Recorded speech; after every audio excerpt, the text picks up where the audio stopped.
Hmm.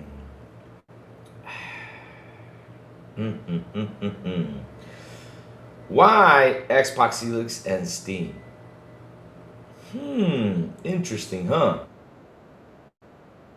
And the problem with all the future. Let's go. Wake up, it's a brand new day. Crazy Lou's here, got something to say. Good morning, gamers, rise and shine. It's time to play, let's have a good time. Morning, gaming community. With Crazy Lou, it's a world of unity. Upbeat and lively, we're feeling so free. In the world of games, we're just meant to be. Grab us coming and eat a scene. Crazy Lou is ready, it's a gaming scene. Fernie's training people, worders skin. All recent gaming, go race and take top mean. Good morning, coming moving. It's a world of unity. Upbeat and lively, we're feeling so free. Initiating launch sequence.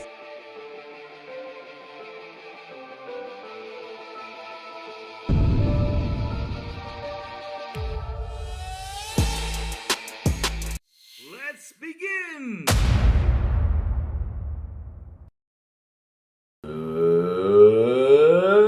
morning, everybody. Also tuning in, even the crazy one. Wishing you a beautiful and awesome Wednesday chat. Good morning. What's up? What's cooking? What's new? Yeah, hi. So, Dark Zone says, actually, it never made business sense. Microsoft will not get money from any game sold on Steam unless it was a Microsoft game. So, yeah, I can see why they don't want it on there. But you will have your PC games from Xbox Play Anywhere. Malcolm Lax, good morning. Apex NYC, good morning. Jubei says, good F Steam. You don't like Steam because of its users. Come on, Steam is a great store, man. Come on. Sincere's, good morning. How you doing? Lamont Davis, what's up? How you doing? Oh man, Eric Von Eric, good morning. So,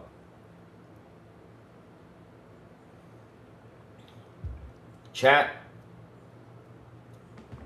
we gotta talk about this. An article came up yesterday about Steam and Xbox. Should it be on the Xbox? Should it not? That is an interesting question. And yeah, streamers and ponies just as bad as each other. Like I said, you're just mad about the fanboys though. You need to you gotta always separate the fanboys from what the business is. You gotta separate all that. Always, you gotta do that no matter what. Because look, we control the fanboys. We can make fun of them. We can have all the love in the world, just by trolling, right? But on the business side, though, when it comes down to business, Steam is not a bad store. Steam is actually a good store. And so is the PlayStation Store. As you look at it in some sort of way, it's actually, no, the PlayStation Store is not good. I'm sorry. I just don't like it. It gets hacked too damn much. No. Sorry about the PlayStation Store. I'm going to pull that one out of the thing. But yeah. Steam people, old school, do not give a shit about consoles at all.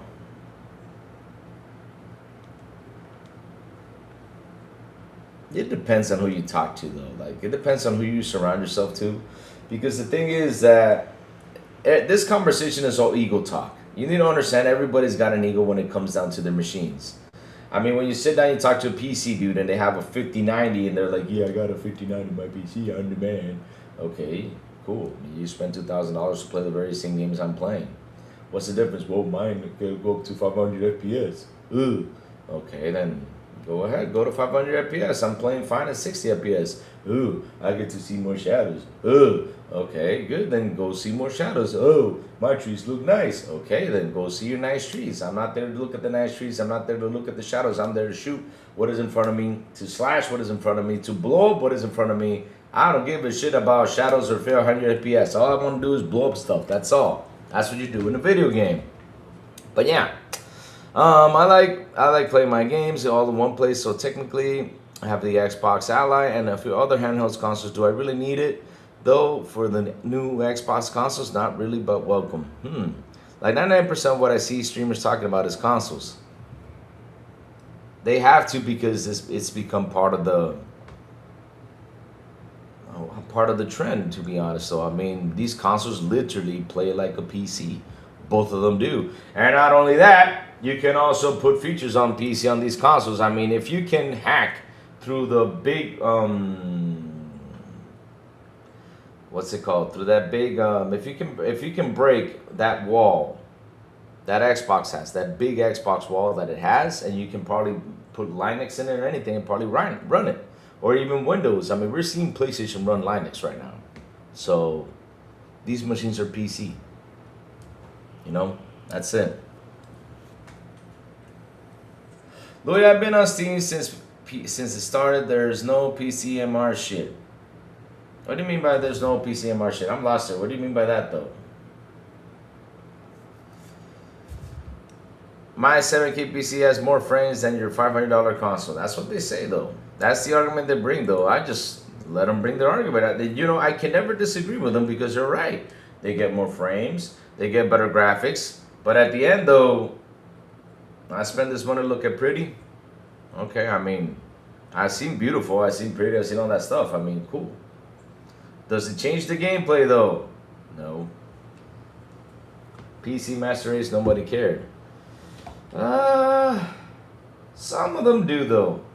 Because here's the thing, though, Google Poll, no matter where you go, no matter where you're at, doesn't matter what console you're in, there's always going to be a fanboy in there. There's always going to be that guy who's going to jump in and talk the smack that talks, though. I mean, I've seen it from Nintendo, not as much as PlayStation, though, because PlayStation are the ones that are really annoying out there. We're seeing this all the freaking time. And yes, you got the PC dudes that sometimes go in and just brag about a lot of stuff, though. PC game is not a smooth experience. Well, for some of them it is, but for me, I just prefer gaming on console, though. But let's get into it, chat. Since the chat has been ramping up, let's go read about this right now. And I want to hear what good old Jess Corden has to say, because, of course, this had to be a good old Jess Corden article. And I want to know, what is this point about this? Let's see if it's actually a good article. I hope it is. I hope. Chat, I hope. And I'm being serious, though, when I hope what I'm about to say, though. I hope we don't get to hear about the damn layoffs again, because probably it's going to be in there. If it's not, I'll be like, whoa. But let's see, though. Please, Lord. Please, let this be a good article. Please, please, please.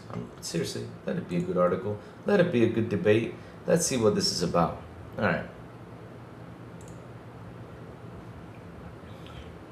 What is... he's always crying, right? So it says here, Xbox Helix and Steam, and why it no longer makes sense. One of the coolest new features of the next-gen Xbox is the promise of PC-like openness. Sweet. But does it still make sense from a strategic point of view? Does it still fit Xbox wider plan under Asha? Let's discuss. Let's see what it has to say, though. Right. One thing I've been thinking about a fair recently is Microsoft's original pitch for Xbox Helix. Former CEO Phil Spencer was teasing for years before Helix. Project Helix has revealed that it will run PC games.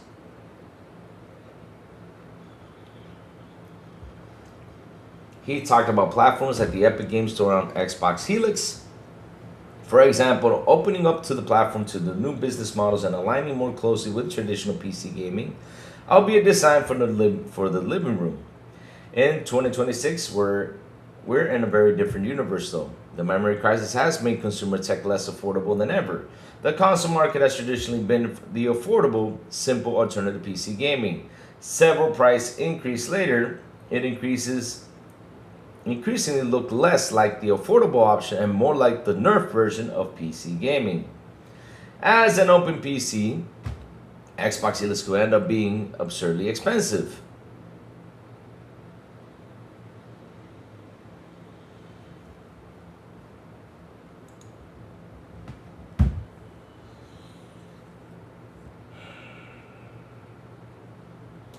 This is where my head kind of chips in, though. These are PCs! And they're already at the close to the price fucking range of a damn PC too. $1,000 PC. Oh, God. As an open device, Xbox Helix will likely be too far expensive to justify purchase for the vast majority of traditional console gamers, and parents raising the next generation of potential console gamers as well.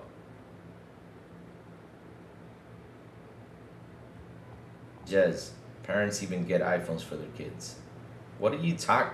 I mean, where you at though, Jez? I mean, what, bro? Come on, man.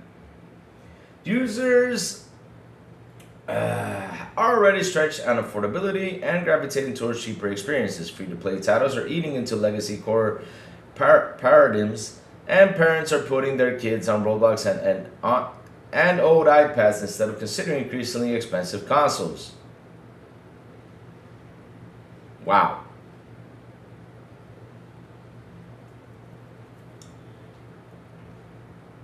Wow.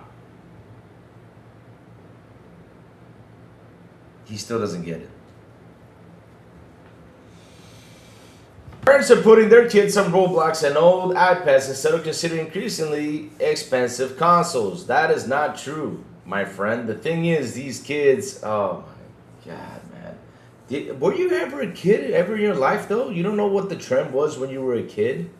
I mean, there was even let me see if I remember. I remember this was a TV show. If I remember correctly, it was a TV show that's, hold on. If I remember that show, and it was about, oh yeah, no, this was a movie though. And it was about the kid trying to build a tree house, right, for his friends and everything and all that stuff. And I remember that the kid fell in love with a Nintendo and then wanted to work for that Nintendo. And that Nintendo was expensive as fuck. Because seriously, I mean, if we look back then on how Nintendo was, only people who had money had Nintendo. Not everybody got into Nintendo unless they find it used though.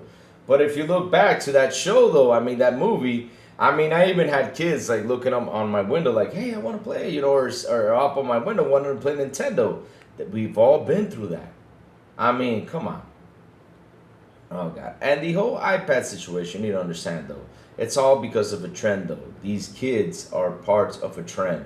Right now, what's in the groove, what's cool, and what's happening is called iPads. These kids love iPads. No joke. They like to play on iPads. They like to play on cell phone. Not only that, once they start growing up, the first thing that schools do these days is say, hey, get your kid an iPad for learning experiences. They get them to learn how to manage programs through the iPad so they can become stuck on an iPad, and they start to learn how to manage an iPad. And that's where they gain too. Oh my God. Ah, Lord, seriously. Roblox is bigger than Steam and PlayStation combined right now. So, your point? And so is Fortnite. And so is Call of Duty. And so is GTA 5. And also Minecraft, but okay. Driven in large part by alpha and younger Z audiences. By making Xbox Helix an open device that traditional software self-sufficiently goes out of the window, Microsoft will have to price Helix as a high-end PC, profiting on hardware rather than the software if it couldn't guarantee users would remain in the ecosystem. This is one of the reasons why the Steam machine ended up being so expensive. If you can install Windows on it and ignore Steam, why would Valve sell the hardware at a loss? It simply isn't viable. So, if Xbox Helix is to come out reasoning console-like price point, doesn't that mean it has to be a closed box, subsidized by software sales rather than hardware profitability? These are the questions Xbox CEO Asher Sharma and Xbox CSO Matthew Ball are likely grappling with right now. PlayStation has put out a PC, eliminating one potential major advantage. No, they have not, but alright. Under former CEO Phil Spencer, Xbox began putting their games on rival platforms, including PlayStation. This did a huge amount of brand damage to Xbox, leading customers current and potential to think that Xbox was preparing to exit its ecosystem altogether.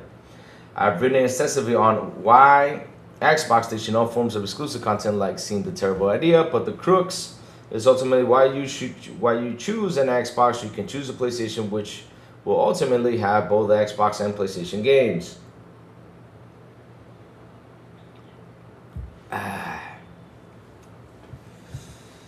New CEO Asher Sharma is pulling Xbox games off PlayStation in the future, though bringing Xbox in line with other major industry players again. But where does that leave Xbox Helix? PlayStation announced internally a short while ago that it was planning to drop Steam and PC ports for its single-player titles entirely. It experimented putting some PlayStation games like God of War and The Last of Us on PC, but Sony clearly feels right, in my view, that is simply training users to ignore PS5 and memory consoles in general. Obviously, in the world where Xbox wasn't going to have any form of console exclusive content, Xbox rocking up with Steam and Epic Game Store would incidentally impose the same limitation on PlayStation. Even if Sony wasn't going to offer users its games, at least you can open up Steam and play Sony's back catalog there instead. I doubt Sony considers Xbox Helix to be a big threat to PlayStation, but the idea of an Xbox branded device have catered Blanche access to Sony exclusive games because felt at least a little uncomfortable to them. Now PlayStation has pretty much officially jumped shipped, and Xbox is also doubling down on its own exclusives. It disrupts at least one long-term selling point of the Xbox Helix plan model. But the truth is, let's see now, because everything has to do with PlayStation at the end of the day, right, chat?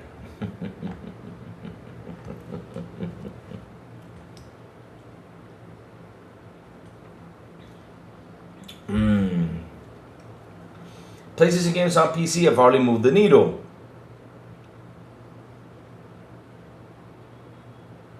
Because, well, when you guys learn something, you guys never learn, huh? About what actually moves the needle. It was the media that forced you this idea. It was Jeff Keighley that forced you this idea. They're telling you that these are the greatest games in the whole world, which they are not the greatest games in the whole world. I have played The Last of Us. Great story, fun. God of War, great story, fun. But it's not the greatest games of all time. The greatest game of all time is called Tetris. And look what it was. It was just you putting blocks all over the place. That's it. That's one of the best games ever.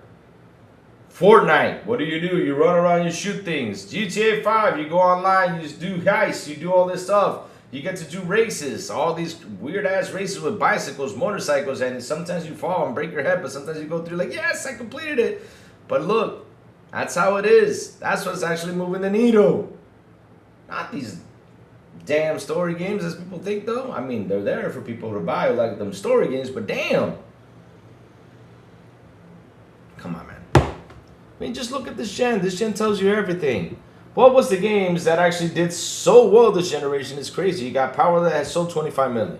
You got Hogwarts Legacy that sold 40 million. You got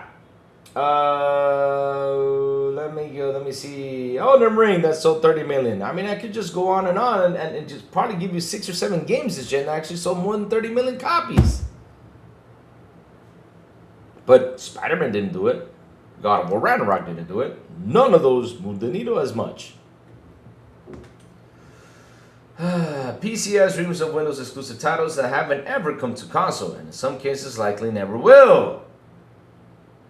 Oh, so you're starting to get why should Steam be there. Factor in mods, big hit indie titles, and other PC franchises that aren't even on Steam like World of Warcraft.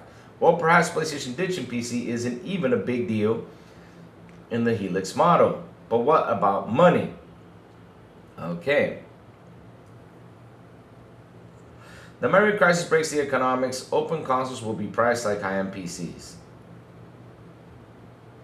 Bro, these consoles are already high-end PCs. I don't understand why. When they came out, they were literally almost high-end PCs. I mean, these beasts came out with HDMI 2.1. And we did not even have TVs with HDMI 2.1. Just with that thing right there, you know, they put a lot of stuff into these consoles. And they pretty much ran like 2070 or 2080s back in the day. Come on, man. The current gen consoles are now the most expensive video game consoles in decades thanks to the RAM apocalypse. Demand for AI infrastructure has pushed prices of memory chips to historically high levels, decimating consumer electronics across the board. PC shipments are down, smartphones are getting more expensive, and lower volume systems are also getting hard hits. Nintendo Switch, PS5, and Xbox Series X and S. Consoles are far more expensive than they were at launch, marking a historic first. Typically, prices come down over the course of generation, but no longer. For Xbox Helix and PlayStation 6, this presents a huge dilemma. Next-gen consoles are usually expected to be more powerful than the predecessors, not less powerful. Price increases have historically been expected, but nobody expected, much less a 1,000 video game console. The Steam machine represents a scary vision of what next-gen could look like. The Xbox Helix. This is a console that behaves like a PC, is fully open, and thus subsidized by closed ecosystem software sales. Because of that, it costs $1,000 for the base model, while it's simultaneously being less powerful than the cheaper PS5 or Xbox Series X. If Helix is indeed an open PC, Xbox would have no choice but to price it like an open PC. The Xbox Ally also costs $1,000 because Asus cannot make their money back on software sales, given that they have no real distribution platform of their own, thanks to RAM apocalypse. Okay. Those wafer thin margins get even trickier. I've been told that Xbox is losing ground $150 per Xbox Series X and S sold recently due to memory price increases, and will continue to lose money per device even after planned August 2026 price hike. Now imagine 50% or more of those Xbox Series X and S users bypass the Xbox ecosystem and went straight to Steam to buy games. Their margins will be even worse without any form of software sales subsidy. Xbox wouldn't have a business at all. Indeed, internal Xbox documents from last winter, received and verified by Windows Central, offers some insights on how Microsoft Xbox Ally Gaming PC is going on that front. Around 75 of the Xbox Ally users also own Xbox Game Pass Ultimate or PC Game Pass, which is an impressive figure. But the purchasing behavior of non-subscription holders offers a bleak picture for the Xbox PC Store attach rates, and insight how the Helix could go if it were open.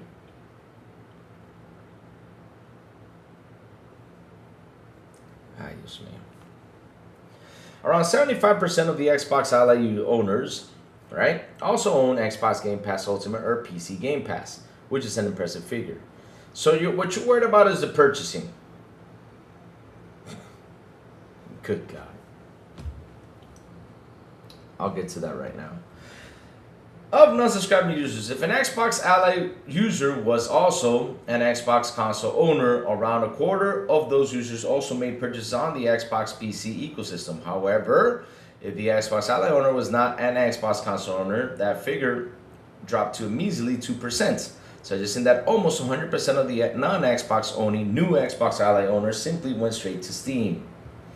If Xbox Helix simply became a de facto Steam box for new users, the profitability would have to come out of the upfront hardware cost. Otherwise, Microsoft stands to potentially lose millions on the hardware ecosystem in general. With the rank apocalypse and user behavior data from the Xbox Ally experiment, Microsoft might be reconsidering this aspect of the box. Otherwise, the stand is just to celebrate another generation of users to free-to-play games, Steam, and mobile slop. But Asher Sharma has professed that Xbox Helix will support PC games. How long is this shit? Okay, we're almost done. We're almost done, chat. I'm going to get into this, though, to give my opinion about this. But the contracts for AMD's Xbox Magnus PC console hybrid chips are already in place. The silicon already is being pressed. The whole platform has been costed up and approved. Indeed, Xbox CEO Asher Sharma reiterated fairly recent that the Xbox Helix will play your PC games, although Xbox CSO Matthew Ball did say that aspects of the Helix were being reevaluated. In the light of constraint online above, how might this end up going down? Opinion 1. Some kind of paywall subscription to make up for third-party stores. Okay. There are some reasons fairly unlikely that to me, frankly, but I suggest that Xbox could set up some kind of paywall to trigger access to Steam and other storefronts. If we assume that Microsoft doesn't want to make a box that is straight up unaffordable, one way it could ensure it still has a software subsidy, and make the margins work on the other side is by having users pay for a pro version that is actually open. So you want to add a paywall to charge more money to the user on Xbox. Right. Yeah, that will make us happy. Oh God. No. Perhaps they could too separate the version similar to Windows RT and Esmo, which was locked to the Microsoft Store, and offer a premium version that is fully like a PC but comes with PC style price tag. I suspect that would be difficult to market and explain exactly. See, you're yourself are answering the question, particularly given how Asher suggested that Xbox users will play your PC games, but they'll never explicitly said Steam will be on it. Option 2, semi-open revenue sharing with Epic Games on PC or other strategic partners. That sounds better. See? Wow. One thing that struck me as odd is when Phil Spencer talked about the next-gen Xbox having all the stores, he actually didn't mention Steam. He mentions things like GOG and Epic Game Store, but he never actually did say Steam itself will be on the box to my knowledge. Indeed, Microsoft's plan has been to work with partners already in more curated fashion. On the Xbox PC store, for example, we see platforms with extensions plugged into Xbox PC, such as Battle.net and Ubisoft Connect. Perhaps it was never really about Steam, but more about giving platforms the option to work directly with Microsoft on some sort of revenue sharing model, and will keep the hardware subsidized, but give the platform holders more control and a bigger cut of the profits. Xbox PC sales do pay out at 90% to developers rather than the console-oriented 70%. But we get into hardware subsidiary problems again when we talk about some of this stuff. Fully open on certain price points and all. The third and final option, perhaps it will simply sport a PC-style price tag. Perhaps the plan is for Xbox Series X and S to have a naturally long lifespan, and for cloud gaming to do some heavy lifting for those who can't afford the unaffordable Xbox console future. I find it hard to imagine an Xbox console with a $1,000 price tag. I'm not sure how Xbox can achieve a $1,000 price tag with a device that sports full Windows style openness, especially when Xbox own data shows new users go straight to Steam given the chance. Should Xbox be fully open? If it costs a PC style price point, share your thoughts below. If Xbox has to make a profit on the hardware and effectively making a Steam machine in all but name, nobody will buy it. But Asha promised access to PC games on Xbox Helix. But then surely that does mean it'll have Steam, right? Could it be a half-away house and direct partnerships in Epic Games and other platform holders? Or will it have some kind of paywall pro option to remove an arbitrary block like Windows S model? I'm sure discussions are happening at the high level at Xbox right now, but what do you think? Hit the comments, let's discuss it. So basically, Jez, this article that you wrote, let's begin right here. This, and this should not even be written on there because you started to bring your points towards the end. I'm being serious though, and you only brought 3 points to discuss? Oh my God.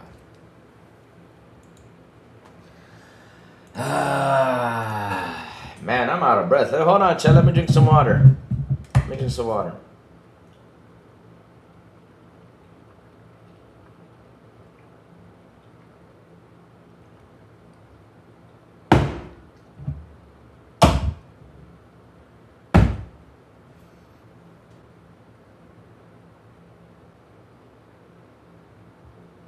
Seriously.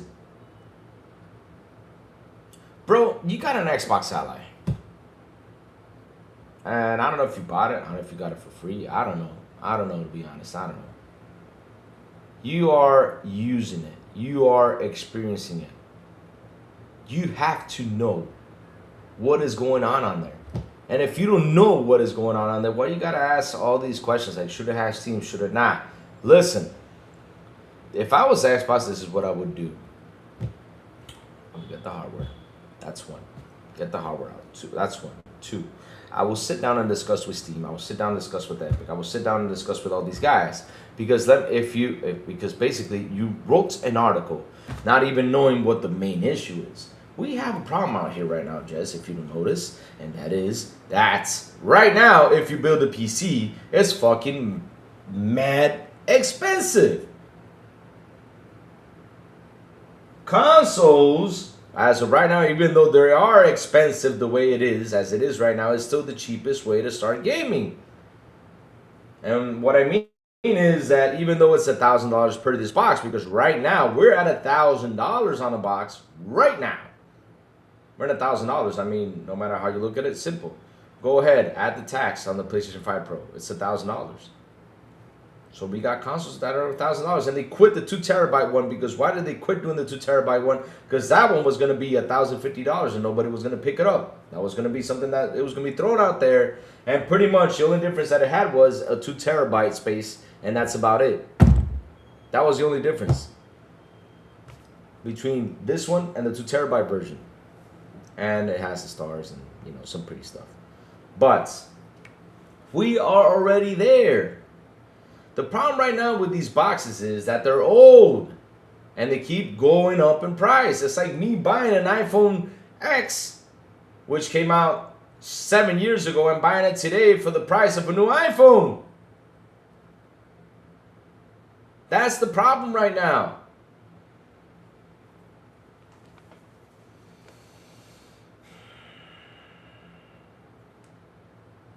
And let's say you buy a Helix. You say open PC, okay? We got these handhelds that come out, and these handhelds are mad expensive. No matter how you look at it, handhelds are expensive, my friend. I mean, no matter how you look at it, the graphic cards it has and everything inside those handhelds, they're mad expensive.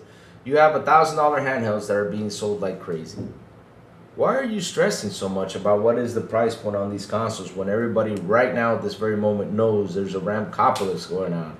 And if they want a game, of course, they will probably go ahead and pick it up. Or you know what they will do? The same thing that these users have been doing for the last 10, 15, or 20 generations of now. Let's say they're 20 years ago. They wait for a price drop or they wait for something.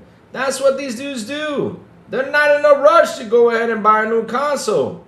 If you don't notice that. And you're worried about how is it going to be purchased or what's going to happen or what's going to go down. I mean, bro, you got to chill out.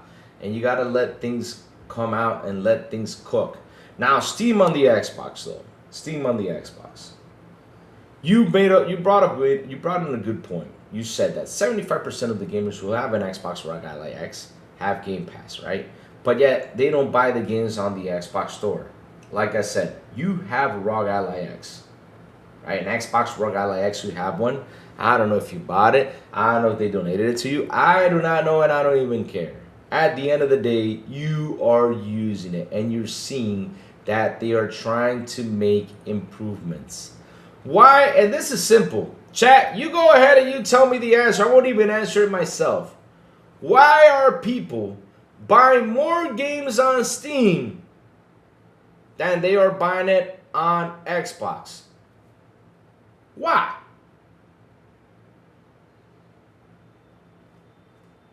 Chat, you go ahead and tell me. I mean, you know the answer. If Rachie was here, Rachie would tell me the answer right on the dot and smack me with it all over the place because Rachie knows. But Rachie ain't here yet. That is simple. Hey, what's up, Rich Bridger? Good morning. Apex, let me see. Unless Helix allows me to use Nexus mods and Steam, I'm not interested in their GIMP PC, says Garden State Boss. So let's see, though. Epic Store offers weekly free games, including AAA like GTA 5 and Control. Epic have giveaway over 500 free games, and yet people still choose. Exactly. You see what I mean?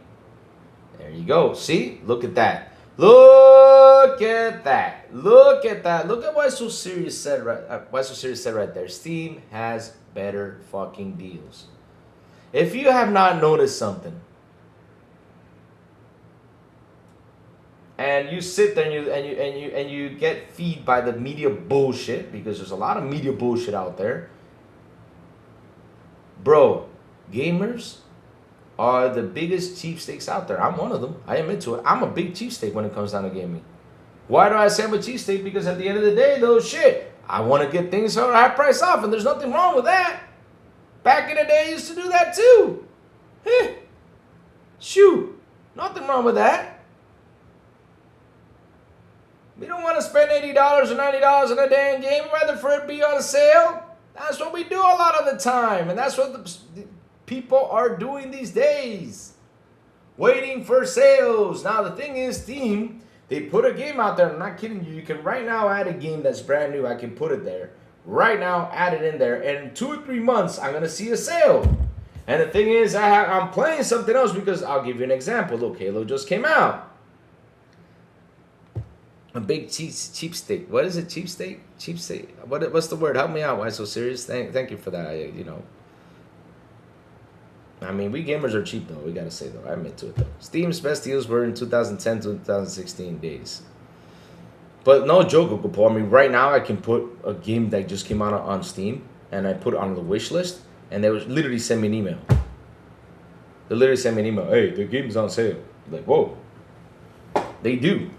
They have a great service. Steam has, I'm not kidding, this is the Steam store, in my point of view, for what I've used in and by experience though. Louis says that gamers are cheap. Is it cheap state? Is it cheap? I don't know what the word is. There's a word to it. We're cheap people. We like to get things for cheap.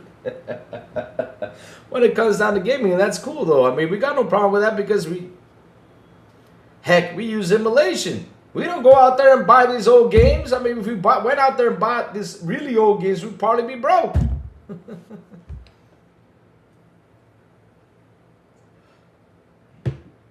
Even if there are $70 games on Steam, it will go over 50% of sale in just for 33 to 6 months. And that's the thing though. This is what I say though. Like, look.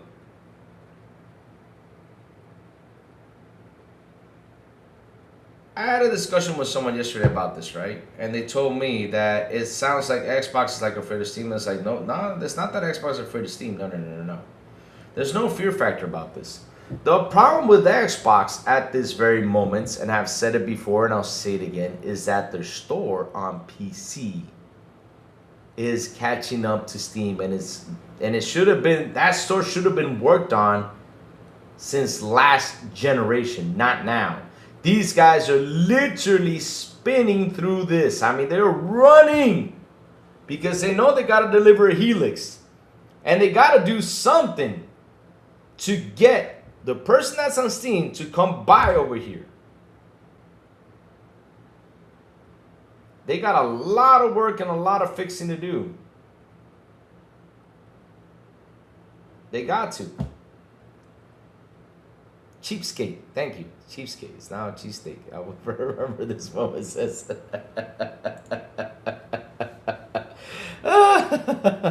Just, thank you, Judas Roars. Yes. But is cheapskate a bad word though? Because I know that I'm cheap though sometimes when it comes down to games though. I really cheap. Let me go Google this up. Maybe I don't know the definition of it. Exactly. We're willing to spend money. Okay, it's right. It's the correct term. So yeah, I said it right though. But yes, I mean, there's nothing wrong with that. Even though we get our fingers pointed at us. Laugh out loud. This is why the internet was invented. Cheesesteak comments is pure gold. Laugh out loud. So everybody's going to come to pick comment because it's a cheesesteak. Cheap steak. Cheap. Let me remember. Cheap steak. Cheap steak. Listen, remember, I speak 2 languages, so I can get confused. So stop bullying me. So look, there's nothing wrong with it. All right? I mean, that's why a lot of people, and I'm not kidding you though, one of the biggest conversations is this, and people always tell me this about Steam though. The main subject on Steam is we get deals. There is So you're picking on me? I love cheesesteak. Yeah, I love it too. I love the Philly cheesesteak though. But let's not talk about food, chat. Man, chat, listen. If I get hungry, I'm gonna go eat. So stop bringing me food though. So look, the main argument every time I talk to people who have Steam is they always tell me we get good deals. There is people here that have over 20 to 30,000 games on Steam, and they have not even really played not even half of it. There's people that have games on Steam. They're like, I have this game on Steam, but I never played it. I'm not kidding you. There's people like that on Steam because they get it on a deal or a sale, and then they forget about it because they bought it. I'm not kidding you. I think it's Night of Cypher. I think he's the one who has like 30,000 games or 20,000 games. He told me once. I was like, what are you going to do with all those games? I mean, not even in this lifetime you'll be able to play all those games. Holy smokes. You know what only 20,000 games is? Crazy Louis Cheesesteak and chat. Good morning. Hey, Cage, what's up? So, yeah, that's the thing, though. You sit out there and you listen to all these trends. You listen to all this stuff. You go out there and bring up discussions on why did PlayStation pull their games off of PC? I'll explain to you why. Because the PC players didn't care for it. And not only that, they also did the 182 region block, which was an idiocy up there. Google Poll says, that's me, Louis. I get 15 games a free month from Humble Bundle and Amazon. I play more or one or more. See what I mean? Welcome. We're having a cheesesteak sale. Help yourself.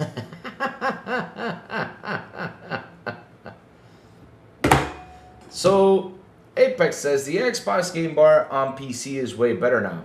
Also, Epic Games, free games too. PC gives away games exactly. So, that's the whole point. I mean, even Epic that gives games for free, though, everybody prefers Steam. Battle.net is there, and everybody prefers Steam.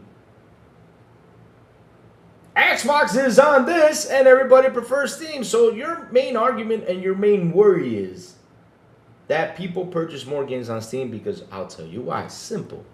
They get fucking deals. Bro, you have the ROG Ally X, dude. You gotta see this yourself, my friend. Why do I have to sit here and tell you about this? Like, come on, man. You get better deals. The thing runs pretty neat. I mean, look, I personally, me, with Rachel here. Rachel will tell you about it. That day I was playing Stalker 2, we had to wait for the mesh shaders to download. Literally for like half an hour before I started playing Stalker 2 here live. No fucking joke.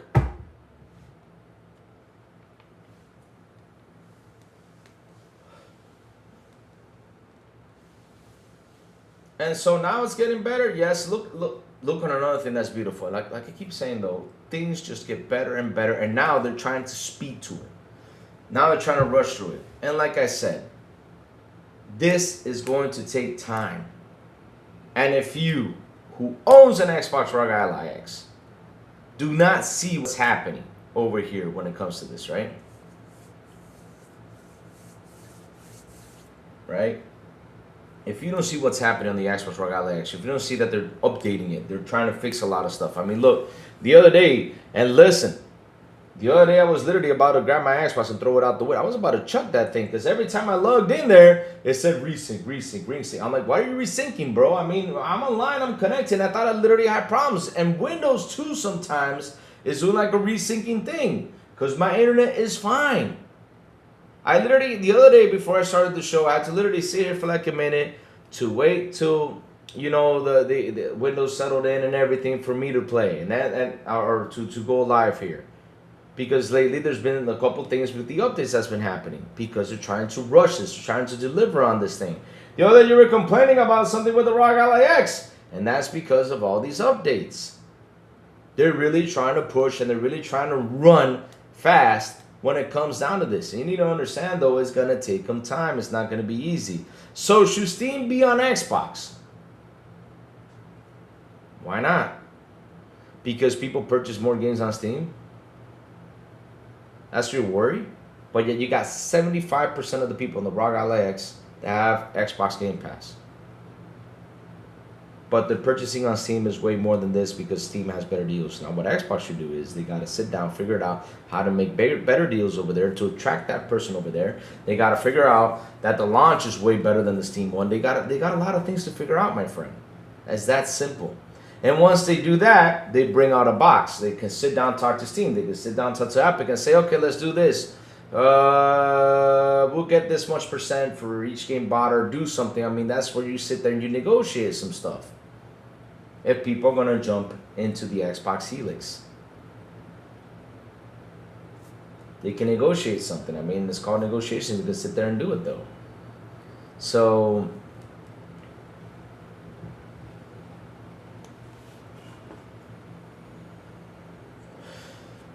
at the end of the day,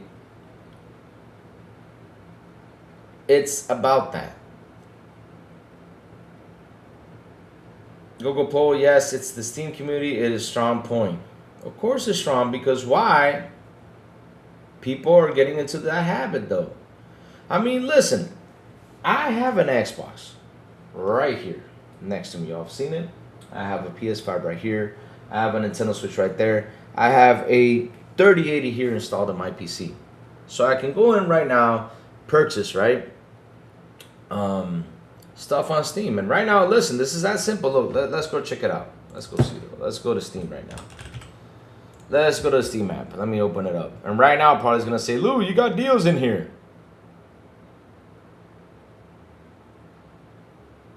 Microsoft already negotiated with Valve for profit sharing before when Halo Infinite was announced on Steam years ago. Oh, really? Where is that at? Ooh, Frank Dukes. Who's Frank? Oh. Let me accept Frank Dukes. It's got to be our buddy right here. So right now, I go to the store. Look, right now, feature recommended. Battlefield 6 is 50% off right now. It's $35 for Battlefield 6. There's already deals right here. And if I go to CD Keys and look for Halo CD key, I bet you can find a Halo CD key for up to $30 though. If I go in there and try to look for it, I'll probably find it though. That's another thing. You got CD keys in there.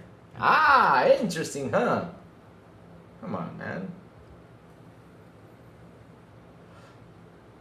I did a revenue AI on the Steam is like 5th overall in game revenue, but it was only on sales. Crazy Lou, I was told you bought a 3-pisser. A what? No, I never got a Pro though. Fuck the Pro. I never got a Pro because it did not fall for those tricks. I'm not. Listen. Whoever fell for that, that's on them. I'm not. No. I don't know. I don't. No. I mean, I even knew it because I mean, when I saw that console, I was like, okay, what are you going to offer to me, for me to say, okay, let me make the jump and spend $700? And when I saw the specs, I was like, no.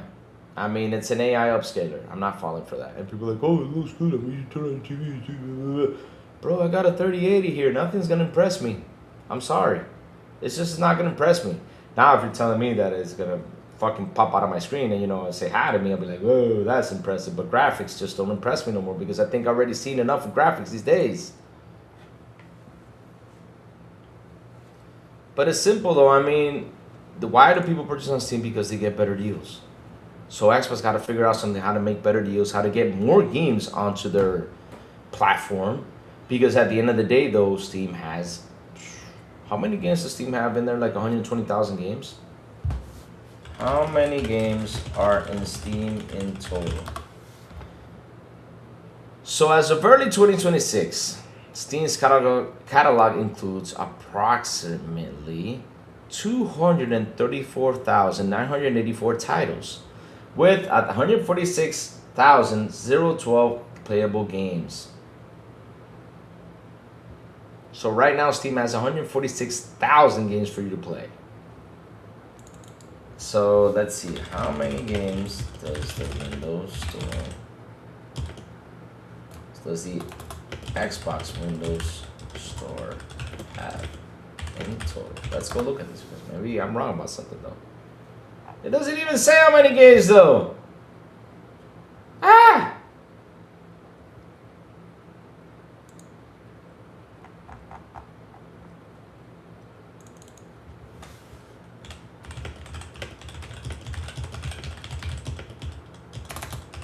have in total. Let me see if I could just type it wrong. So look, this is Windows game. You know how much they have? 2,562 games right now. That's what it says. I'm telling you, from the Windows Store, it has the games in total that are available for it. 2,562 games. While Steam has 146,000. Xbox got a lot of work to do, my friend. They have a lot of work to do. That's the thing, though. They got a lot of work. Believe it or not, they do. And that's the thing, though. Like I said, if you got an Xbox Regal X, and you're seeing that each week they're coming out with improvements, and again, more improvements. You're seeing that there's going to be a lot more improvements happening. It's because they're trying to rush this before the Helix comes out. Once the Helix comes out, I mean, shit.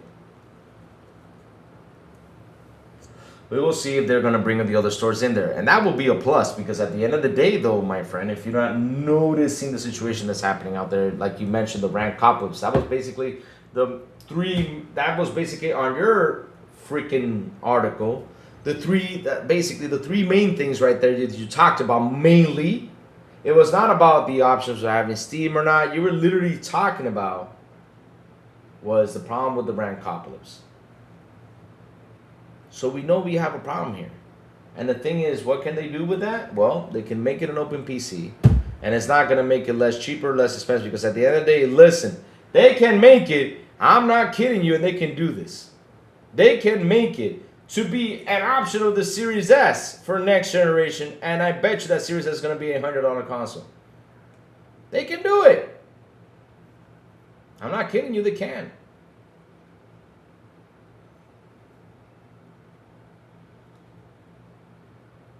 But if you compare it to a PC, though, it's still cheap. Because right now, PCs are getting way more expensive than what it was. I mean, if I sit here and try to build my PC, I would go nuts. I'd probably spend like, what, $4,000 or $5,000 on that thing? Holy shit.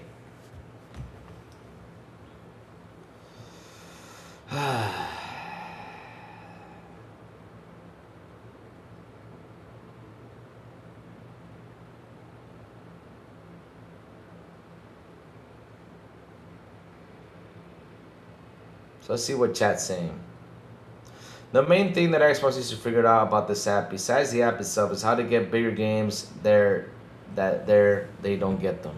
Yeah, that's the main thing they got to figure out. They got to figure out a lot of stuff in that app, though. They got to figure out a lot of stuff. App Store loss from weekly free giveaway games is over 2 billion. Apparently 300 million loss is from GTA 5 alone. Wow.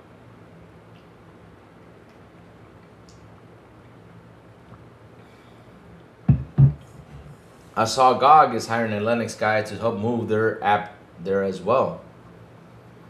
That's the thing, though. They're trying to move these apps, though. And the thing is, it's like what Alex says, and it's true. We're going to get into the platform wars in the future, though. And right now, Xbox is trying to rush to make the platform better for themselves. Now, and here's the thing, though, right? If you want to attract these users to come by to your store, and it's simple, and I'm telling you this because I have done this before and I've noticed something. And if you PC gamers are out here, tell me if I'm wrong, though. I'm being honest with you. I'll tell you an opinion that I could be wrong about it, but PC gamers tend to do this. Game comes out, they go to CD Keys, they go to all these places to see in which store it is less expensive, and if they really want the game. Now they cannot find a key that is less expensive for the game or anything. They would just go ahead and purchase on their store. But I think that's what the PC gamers do. Am I right, PC gamers? I mean, I'm asking you guys this because, you know, I'm not really that much into PC gaming as much as you guys are. But I think that's the behavior right now, that they go to CD Keys, because I've seen some people, you know, do this. Especially when I grab my cell phone, and I know some guys that are a part of the Xbox group, you know, they do that.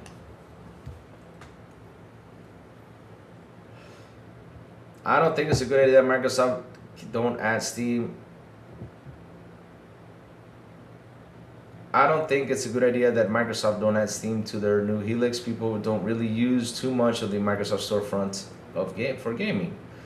Well, because SNK Kev, we're just discussing this, and that is because they have not made that store better. And once they get it, because here's the thing though. So let's say this, right?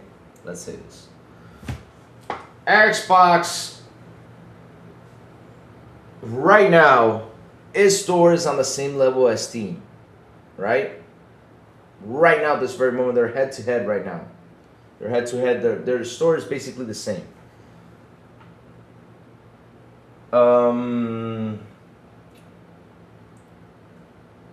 So if you're gonna make a console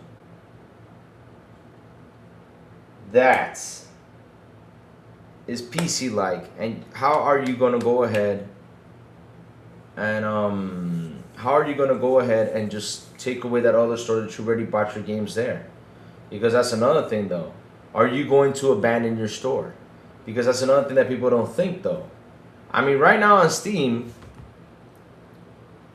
I have a total of, I'll tell you how much I have in my library right now.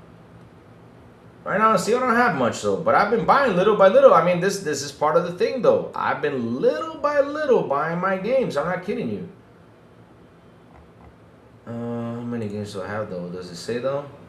I have a total of 59 games already on Steam. 59 games on Steam. 59. I have Alien Isolation, Alien Fireteam, Aliens vs Predator. Oh, I knew I had Aliens vs Predator. I like that game. Arma 3, Balatro, Buckshot Roulette, Command & Conquer, Counter-Strike 2. Command & Conquer got like 10 to 20 of them. Don't Scream, Demonologist, Devil's Island, GTFO, Father's Day, Vinyl Vendetta, Flipwitch, Indica, Friday the 13th, Metro Exodus Enhanced, Tropico. The other type of games I have, RoboCop Rogue City, I have it on Steam too, which I have it on Xbox too. Like I said, little by little, I've been building my store. I've been doing that. Little by little. No joke, I've been doing that little by little. And there's 59 games already in there because of Steam sales. Every time a sale comes in, I'm like, oh, let me get this game. It's only $5, let me go get it. So the thing is that even though it could be on the same level right now, it could be, and this is where it's going to get interesting. If Xbox has the same deals that Steam does, and they keep up with that rhythm and actually make better deals than Steam does, I see more people jumping over there to the Xbox store. Another thing that Xbox can do though, and this is the key, this is going to be the key bringer, and I've mentioned this before, Xbox should go back to 2013 and sit down and think about a way that they can figure out how you can sell their digital content. If they do that, just them doing that, before Steam does, before PlayStation does, before all them dudes do this, if Xbox can figure that out, oh man, trust me, you're going to get more people coming to your store and buying them. You're going to get them.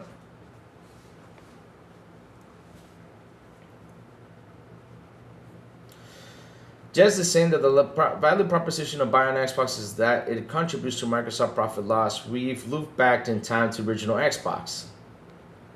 I think both Helix and PS6 will flop out. Nobody's going to buy a 1,200 system is an awful economy. There will also be no exclusive for 5 years, and everything will be cross-gen. We'll see. Well, we're already getting exclusives. I don't think Laos Boys, I don't think we're going to lose... I don't think that's going to go away, though, because Laos Boys, remember one thing, and you need to understand something. You need to understand something, though. You have a library in your console. You do not want to lose your library, though. But what you can do is you can make a box where you can have all your libraries put together, and that is a big win. Because listen, no matter what, the big win and the big conversation is that one too. Have a box where you can have all your libraries in there. Chat, isn't that a better win? And listen, let the storefronts battle them out. That's not my problem. They got to go in and battle it out. They have to. Nobody else has got to battle it than those storefronts. Not me. Because me, to be honest though, if I like the Xbox store, I'm buying in the Xbox store. I like it. But if I have an Xbox Helix and I have a deal over here, let's say for Battlefield 6 for $30 is a deal, and over there on Steam it's $35, what do you think I'm going to do? I'm going to go to Xbox and buy it for $30.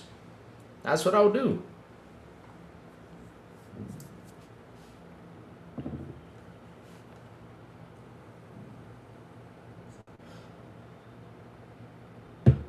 Some people need to realize that there's reasons why they are not business personal. Yep. Ready or Not is the team compared to the Sons of the Forest, or Ready or Not, it was censored to the console release. You can't do with the Sons of the Forest because gore and nudity are core parts of the game. Let them fight for our money. Exactly, Apex NYC. That's the whole thing, though. Because look, listen. Look, what is Xbox going to do to get people to jump on the box? Someone told me that Elder Scrolls 6 exclusive will bring people in there. Hold on a second. Let me go look for something real quick. Let me look for something real quick.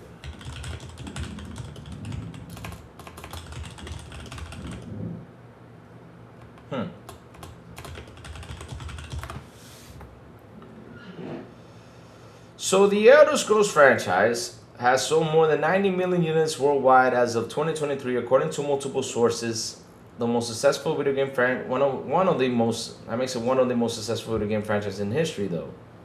So look, they told me that Elder Scrolls, could be exclusive to Xbox, and have it only in the Xbox store will attract the person to come to the Xbox store.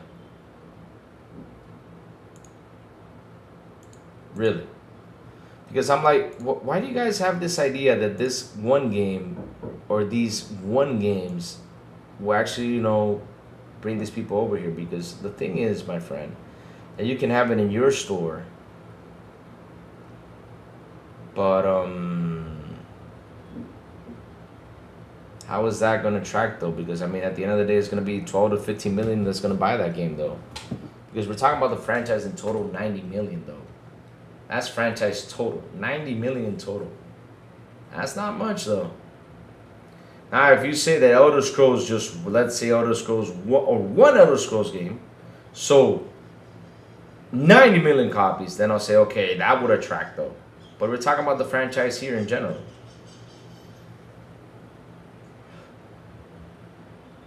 Insiders are really dumb on the Helix is going to be PC hybrid and it's still going to have Windows. I think it will have Windows, though. I think it's going to get to the point where storefronts have to offer something different so that they can engage more customers in the ecosystem. That's what I'm saying, though. What do you think I mentioned earlier, that the only way people could go and attract to say, if you have a Helix, right? You buy a Helix and it's going to be open, based, going to have Windows, going to have all this stuff. What am I going to do to attract people to come to my store, though? One thing is for sure, like I said, you want to make people attracted to your store. I got a great idea. Get them to sell the digital content. You'll see how fast you're gonna go over there, because you'll be like, shit, this store lets me sell my digital content? Oh man, that would be amazing, though. Right there is a big win. Plus the deals, plus the offers, plus that things can run perfectly like how Steam runs them. I mean, that's all you gotta do. That's all you gotta do. You got to make us fight for our money. That's the whole thing. You got to get us to attract over here. And listen, if 75% of the Xbox ROG Ally X users, or 75% of the Xbox ROG Ally have Game Pass, that is not a bad number. That's actually good. There's only 25% just doesn't use it for that. So that's a win. Now your problem is that people don't purchase games in there. Well, get you going. Put some offers in there. Do it, and you'll see how people go ahead and buy it. It's that simple, my friends. Do it. But it's going to take time. Next, people will think that the next iPhone is going to launch with Google Play.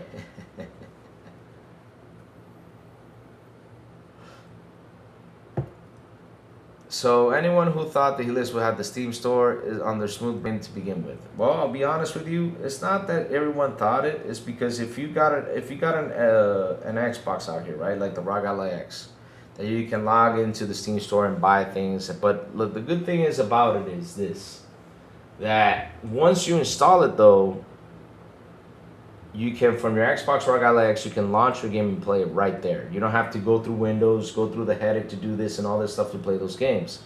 So it's there. And do I believe it's going to come out on the box? Probably it is. Yeah, I mean, if it's going to be open, why not?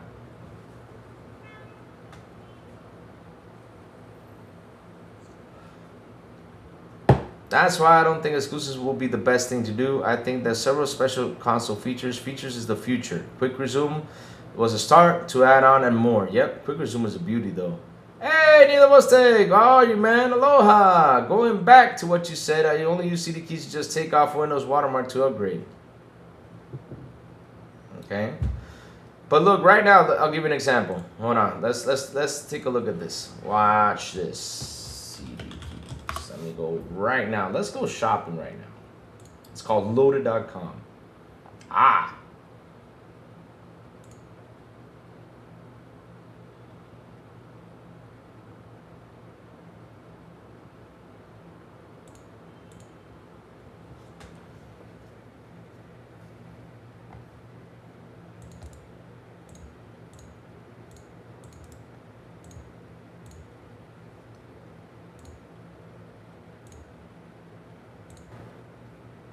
See what I mean?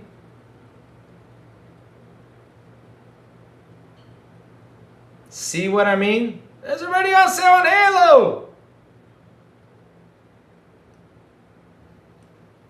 I wonder if you buy this right here.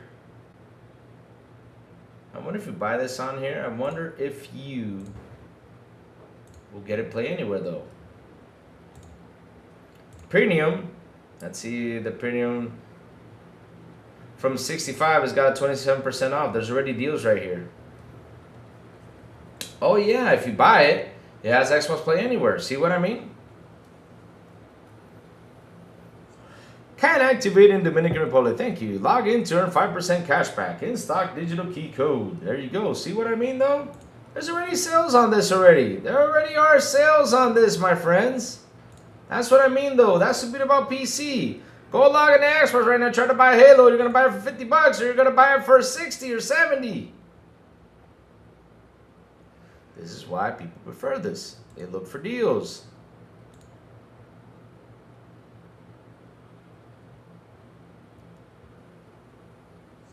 Xbox fucking Helix hybrid PC is a goddamn PC. Of course, it's going to have fucking carton. See, that's someone for Steam though. See, I heard they were missing teachers in that Halo game. I do not know who's missing in there. I don't know. I'm gonna play the game now. I'll tell you this much.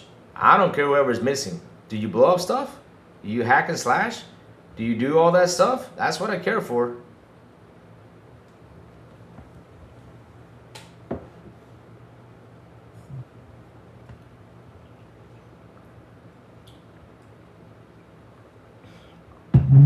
Even on the same day of release, you can find 10 bucks off. Exactly.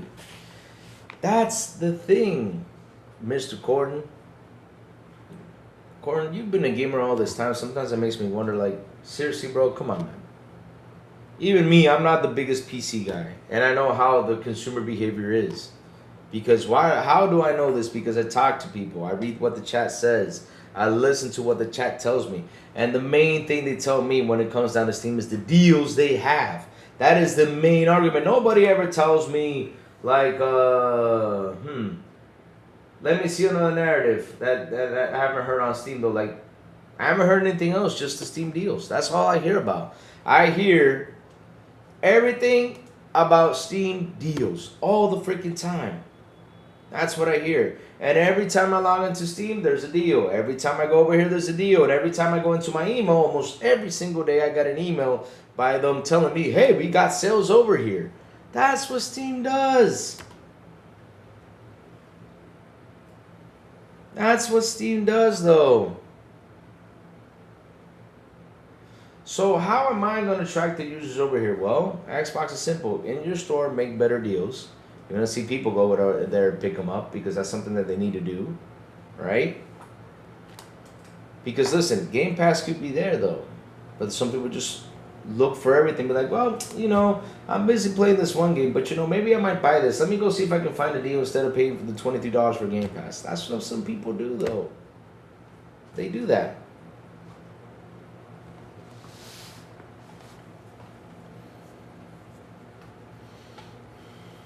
Never knew Halo had teachers. I never knew that too. I use Game Pass and I buy games, so I just wait for sales. Bought Halo Infinite for $20 that week. There you go. See, that's what people do these days. The key behavior of gamers these days is that, man, they wait for sales. That's what they do.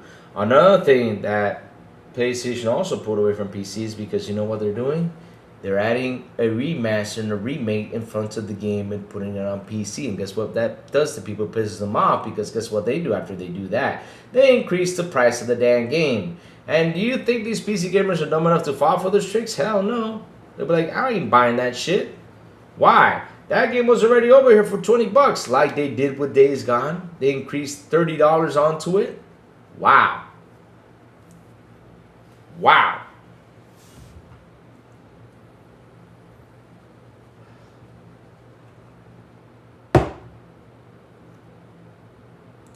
And that Steam machine is way too damn expensive. And if I was them, and I'm being serious though, we do not need, like, look, that Steam machine came out, and what was it going to do? I mean, shit, that thing is that's not too powerful, and that thing costs way too much money. What they should have done is they should have pulled back on it and say, okay, let me wait a while, let me wait for price to decrease, and you know, for the RAM, or not, just let the fucking PC do its thing. But I get what you wanted to do. I get it. What you want to do is you're trying to expand your Linux, which your Linux, as of right now, still sucks. Focus on your Linux, or Linux, or whatever fucking the Steam shit. Let's just call it Steam shit, because that's better, though. That's it, though.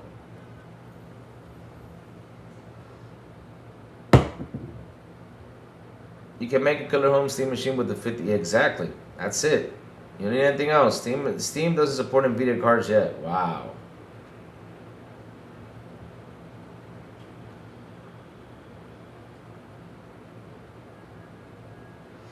What is SCS? What does that mean? SCS. Cage the Colonist. What is that though?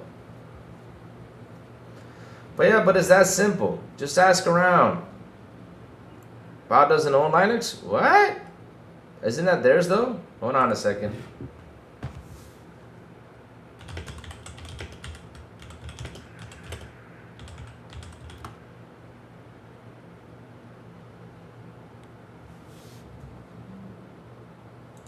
Oh. So Valve does not own Linux in the traditional sense. Linux is a collaborative effort with no single owner as is governed by GNU, General Public License. While Valve will support for Arch Linux and its ecosystem, it does not own or control the Linux kernel itself. Instead, Valve's support for Arch Linux is part of a broader effort to enhance the Linux gaming ecosystem, particularly through the development of SteamOS, which is based on Arch Linux. Oh, they sponsored that fucker. Oh, interesting. Arch Linux distribution for simplicity, flexibility, and user-centric approach. It's rolling release model, which means that users receive the latest software updates as they say are available. Arch Linux uses the Pac-Man package manager and is fast, easy to use. The system is designed lightweight, allow users to build their own customized Linux environment ground up. Who is Valve? Reasons for Valve support. The reasons for why Valve might have decided to support Arch Linux and Linux ecosystem. One of the main reasons is growing popularity of Linux as a gaming platform. See what I mean? With its high performance and customizable nature and a candidate for gaming on Linux, additionally, Valve can benefit from the strong developer community behind Arch Linux, which can contribute to the development of better gaming support and capability on the platform. So that's the main reason why Xbox is trying to run as fast as they can with Windows, because they know if Linux or Steam shit becomes popular, People are going to go over there instead of using their platform for gaming. Which right now in total, there's a lot of game users out here, and they don't want to lose that. Because that's going to be a big hit towards Windows at the end of the day. If they actually can figure that out and make it way more better than Windows. Which they probably can. That's why they're rushing.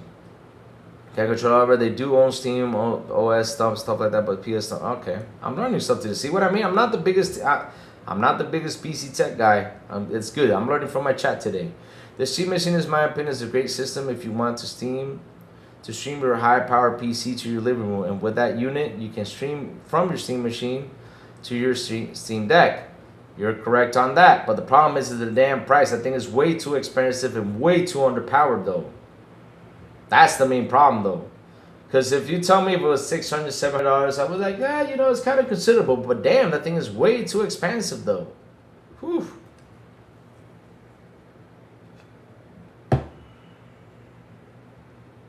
Steam Machine is a side business meant for profit. Unlike consoles, they are main business because no console means can't sell console games. No Steam Machine can still sell games because of all the PCs.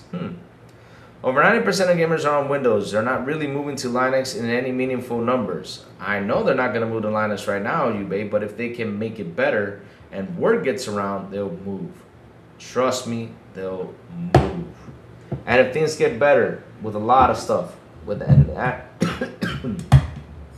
then Linux can actually make better than Windows, they will move there.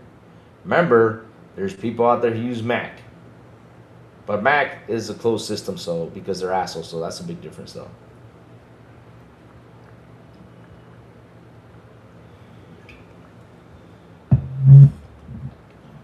Bro, even my Sega Dreamcast is more powerful than the Steam Machine. Come on, man. Not like this. Come on. Let's be honest about that. Even my Dreamcast is more powerful than that shit. Damn, that's an old console. Shoot. No, I'm just kidding. But you know what I mean, though. It's way too expensive, though. As the anti-cheat problem. Yes, and once they get to solve that, though, that's a problem, though. True, Valve won't go under if the Steam Machine doesn't sell. But if Xbox or PlayStation without the actual console. But what is an Xbox or PlayStation without the actual console? I'll tell you what Xbox is in my point of view. Right now, Xbox is just not the console. It's an ecosystem that is so sweet that if you get attached to it, it's addicting. It's one of the most beautiful things it has, you know, that you buy a game once, you get to play it anywhere, you know, wherever the fuck you want. It's actually a good thing, though. So, not only that, you also get the cloud features. If you like cloud, you get cloud features. You get a couple things in there that is pretty sweet, though. You need to be fairly savvy to install Linux. It's not something that is just simple double click and using Linux. I know it's not. I know Linux is not an easy thing to do, though. But once they figure that shit out, they're going to compete. Yep, Steam has just literally dropped their hardware today and still games. If PC or Xbox drop their console hardware, they can't sell their games. That's the difference. The thing is, though, right? Like I keep on saying, like Jazz brings, like says that 25% or people purchase more on Steam than they do on Xbox. I mean, bro, you just got to do your homework and figure out why it's happening. And like I said, again, for the 15th time today, we're going to go to 20 now, is that Steam has deals and Xbox has to figure out how to get deals in there, how to get more games in there, how to do a lot of stuff. They got to get that store up and running, and that's what they've been doing. They've been working pretty fast on that. Will it take time? Yes. It's not going to be easy. Will it be ready for the Xbox Helix? I would say it will be 70% ready. Because the way they're moving, I think it's going to be 70% ready. And while the Helix is out there, they will get to the 100%. Because this is not an easy feat. It's not. It's not going to be an easy feat because they are way too late for the party. They should have started working on this since last gen, to be honest, though. Because Steam has gone way too far advanced, though. I love to run an experiment and borrow my brother-in-law's PS5 for a week and see how much shittier it is there than on the Xbox. Oh, shit. So I would actually run Windows 95 inside Minecraft. Windows is everywhere. Wow. Backseats are great for retro gaming too.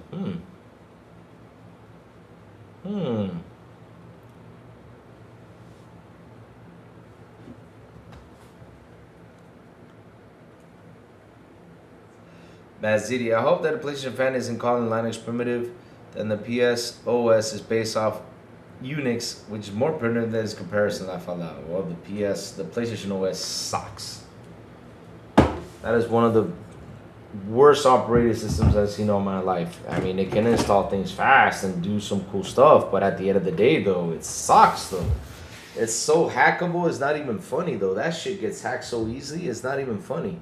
Anything Sony does is hackable. It's incredible, though. I mean, I've seen that all the time, though. Say Microsoft recently apologized they had a data breach. They did come out. They did not have a data breach. They had a problem with a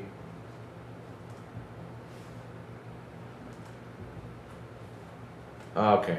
That wasn't a data breach. They had a problem with the server that was having issues. Someone they counted for the servers, and that server went down.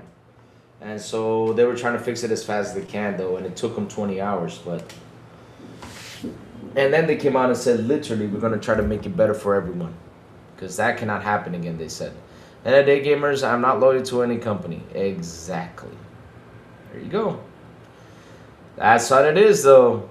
At the end of the day, chat, what is the thing I always tell you about this? And this is the truth, though. I mean, we can be fans of the console. We can bleed green and all this stuff. But the main key is, I don't even know if I have it in my pocket, which I don't. Oh, it's in my backpack that I use, my camel bag that I use to ride a bicycle. But, chats, the main thing is, chats, to save your money.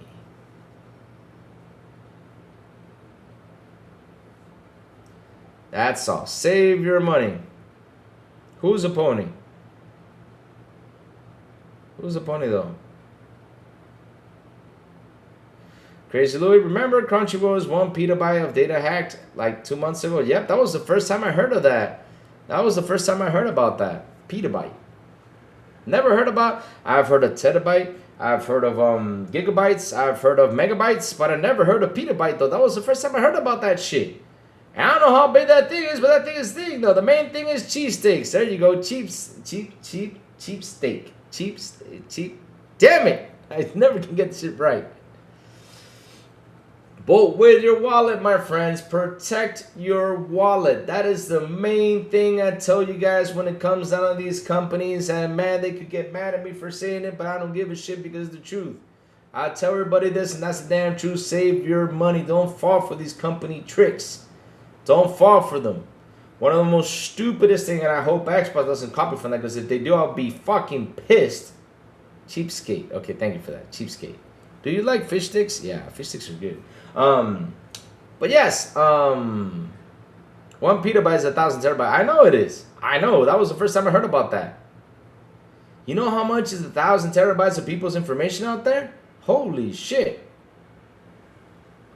Keeping all my cheese in my wallet for more steaks. There you go. But yeah, that's the thing, though. You gotta protect your wallet no matter where we go. Left, right, up, down. Doesn't matter. Protect your wallet. Fucking A, we can be fans, though. But if Xbox comes out there and says, oh, we're going to charge you $10, I'm going to slander you, Xbox, because of that. Because one of your awesome things that you have is you have free upgradable things, though.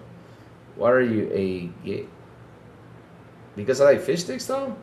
You better listen. I live in an island, though. You mean, bro, you got to like fish if you live in an island. No matter where you go, you got to like fish. It's true. There's a lot of third-party network services due to security. Oh, God, no. Please don't.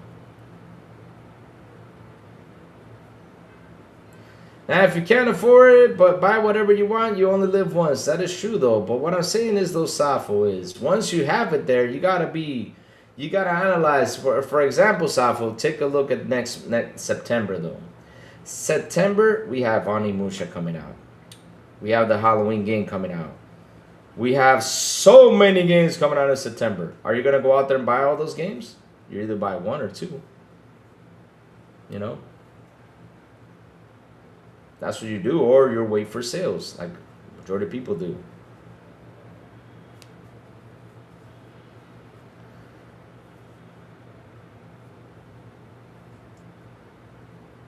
I don't like the fact that Sony's only doing all digital media. Oh, you don't like that then. Ah, SNK Kev, then you should go fight that guy named Hunter out there who's literally pushing for this like a crazy dude. I'm not kidding you. Valve diversified that their servers besides their own servers. They do servers from Amazon, Google, and Cloudflare, Steam, and DDoS. As they're saying, going to put your eggs in one basket. Wow.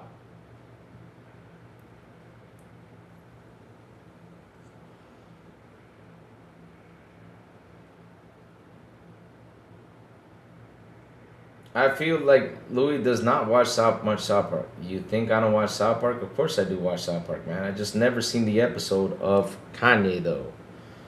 I've not seen that one though. I gotta find a way to watch it though. It's hard to watch South Park here because the ones we get is in Spanish though, and it sucks though. Oye, maldito, yo te quiero matar, hijo de puta. Like what? It's not even funny though in Spanish though.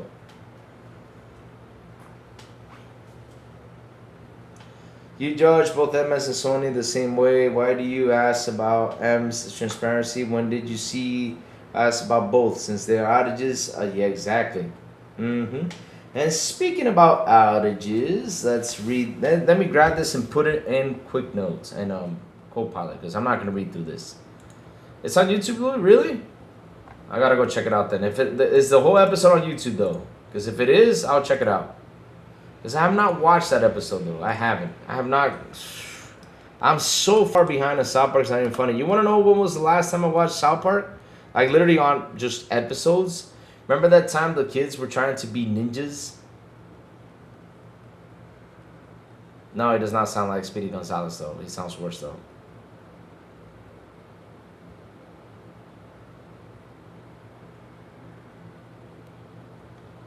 Let me grab this and use Copilot though. Okay, Copilot. Going in Copilot, my friends. Going in Copilot, my friends. To get this article to be summarized with Copilot. Yes, yes, yes. I use AI. Why do I use AI? Because at the end of the day, my chat, if I don't use AI, it's a long read though, so let's go. Summarize this article. Perfect. Key points. Let's go. Let's summarize this.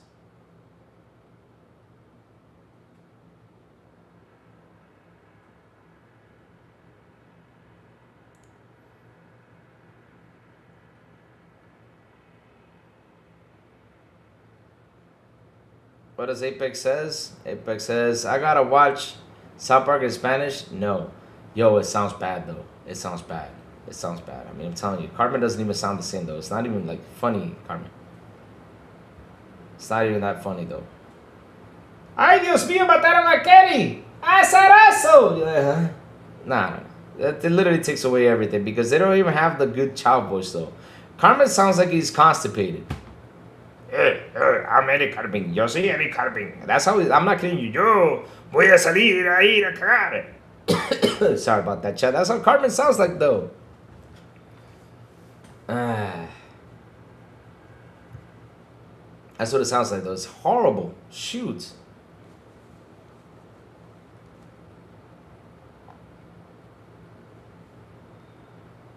So let's go into this. So let me summarize this article. So we're going to talk about, since you guys are talking about digital future right now, I'm going to put this into subject, my friends, right now. So this is what I'm basically reading from the Copilot right here. And the title reads loud and clear. Xbox and PlayStation have both proved our impending all digital future is going to be awful. Wow. Really? Because we had a problem for a day or two, you guys say this is going to be awful? Right.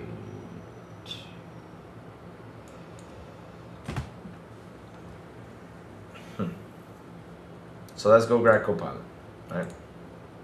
So this case says here, key takeaway. Pull this out. All right. I'm going to put the chat over here so I can see what chat's saying. Yes, that's what it sounds like, Garden State Boss. Exactly. It was horrible. Shout out to the 46 people here on the show. Please hit the like button. Please hit the subscribe button. Also hit that bell. Come on. Gaming to 2110 is, I don't know what's happening though, it's been slowed down a bit. So key takeaway, the article argues that the shift towards all digital gaming media driven by Xbox, PlayStation, and major publishers is already showing serious flaws. Mainly because outages can instantly block access to games people supposedly own. It happens to all of them, even phone companies, cell phone companies have this problem once in a while. It happens. Shoot. Key point summary says all digital shifts. PlayStation plans to stop releasing physical games by 2028. Xbox Next hardware practically is expected to follow the same path. Why does everybody always have to say that everyone has to follow the same path? Shut up. Current consoles already push digital-only models. Recent outages, multiple Xbox outages, and one PlayStation outage in the same week prevent players from accessing digital libraries, proving how fragile digital-only ecosystems are. Giant failures. A Microsoft licensing tool failure because cosplayers lose access to the entire library, showing that the ownership checks are unreliable. Because they had a problem with the server, now we're getting pissed about it. Of course it's not going to work if they had a problem with the server. Assassin's Creed Black Flag Racing couldn't be played offline due to a Ubisoft Connect outage, raising questions about whether publishers understood offline modes at all. Consumer frustration. The industry focused more on long-term monetization than on making good games. Players pay more but get less control, less ownership, and more restrictions. Now, started for physical media, the author contrasted the ecosystem with the simplicity of past games. Buy a cartridge or disc, insert it, play it instantly, no accounts, updates, or online checks. Bleak future, the article concludes that all digital future is inevitable and will likely get worse unless platformers build strong offline systems and reliable infrastructures. Okay, good. But here's my take on this though, even when you wrote this article, my friend. Check this out.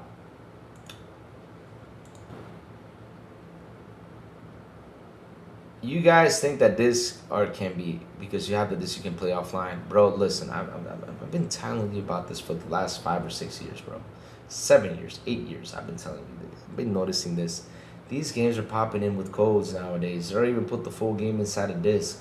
So it's a code, and the code has to be sent in order for you to install the game. Now, offline mode, the licensing, and yada, yada, yada, and all this stuff. Listen, if the server goes down, if things go down, this is what you gotta do. Simple. Oh, I can't play a game? Okay. If it's during the day, what do? I mean, I know what Crazy Louie does. I mean, that's simple though. This is simple. This is simple though, right? This is simple. I could be right now in my boxers though. I could be right now in my boxers right now. Sitting in my chair like this when I'm trying to play a game. Oh, I can't log in? Well, let me go over here. Because I want to play a game though. Let me go over here. Let me go on the PC. Well, PC's also having problems? Ah, shit. Okay. Then you know what I do? Put on my pants, button up my shirt, put on my shoes, right, chat? Let me see what else. Let's say these are the keys. Grab my keys, make sure my wallet is there, put on some cologne.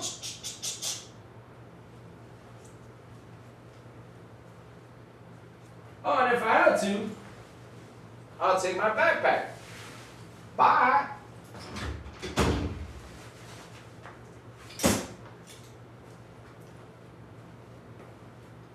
It's that simple. That's all you gotta do. If it's late at night,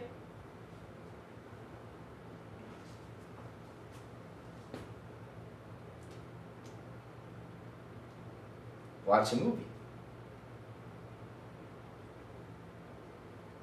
If it's late at night,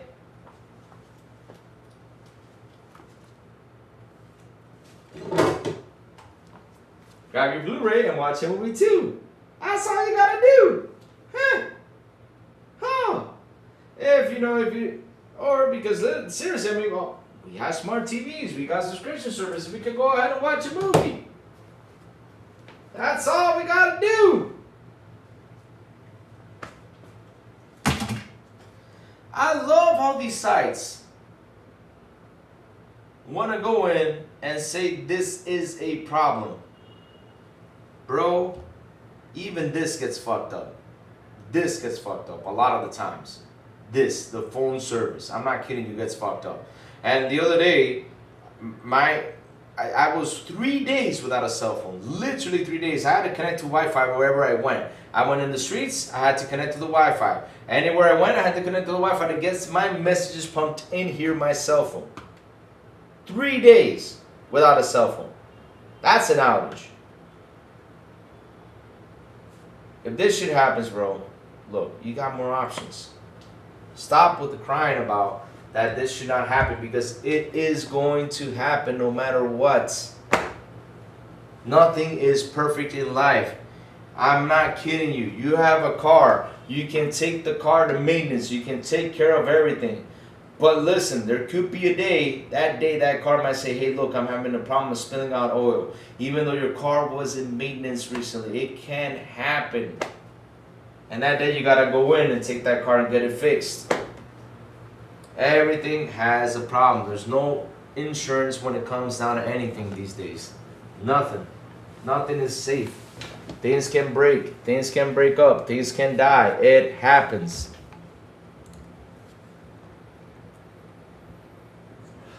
All that calling like a hooker.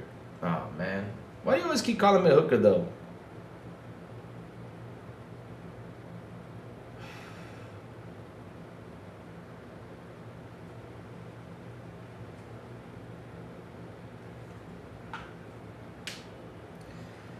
Here we go.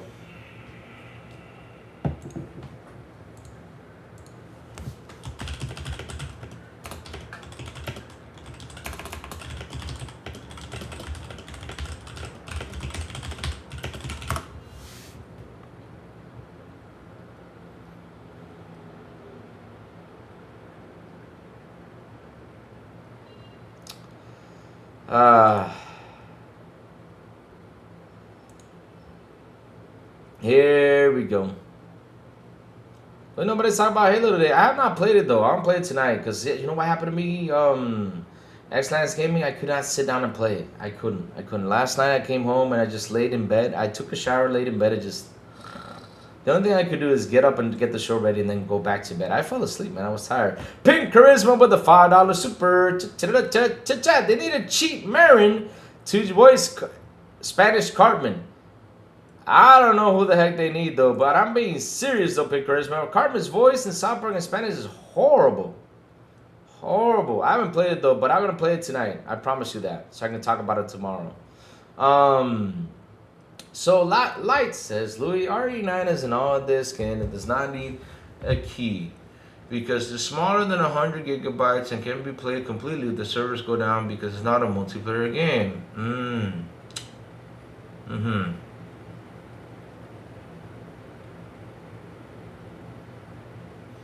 We're gonna start doing that again, huh? Okay, Light, do me a favor. Go grab a CD burner and burn it. See if it doesn't have a key. See if it does not have a restriction in it. Go ahead and burn it. Once you burn it, give me a call. And after you burn on the CD, go ahead and put it in the system, see if it works. Go. I dare you. Go. Do it.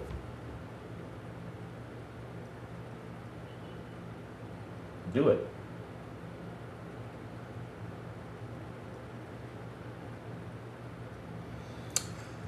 So Garden State boss says, I'm tired of shooters. No, don't get tired of shooters. They're great though. 343 gonna be shut down soon because of a CE remake. Oh damn.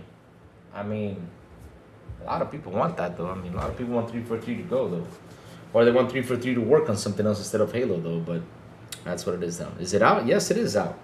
It is out. Yes. I don't have to hear about anyone's problems. Oh my God, says, what do you mean problems? That's heaven for me. 3 days, no one can reach me. That's better than sex, says Safo. Oh, damn.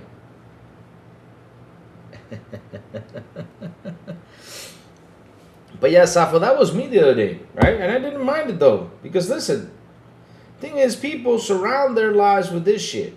They do. They surround their lives with this shit. I mean, this thing's down is down. It's good stuff. That's it. It's good stuff. But at the end of the day, though, it doesn't affect my everyday life, though.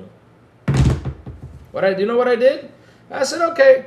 Every time I move, I said, listen. I literally sent out a WhatsApp and I told everybody, look, the people who mainly talk to me, I'm going to go out. I don't have WhatsApp. In case you want to contact me, give me a regular phone call. That's it. That's all I said, though.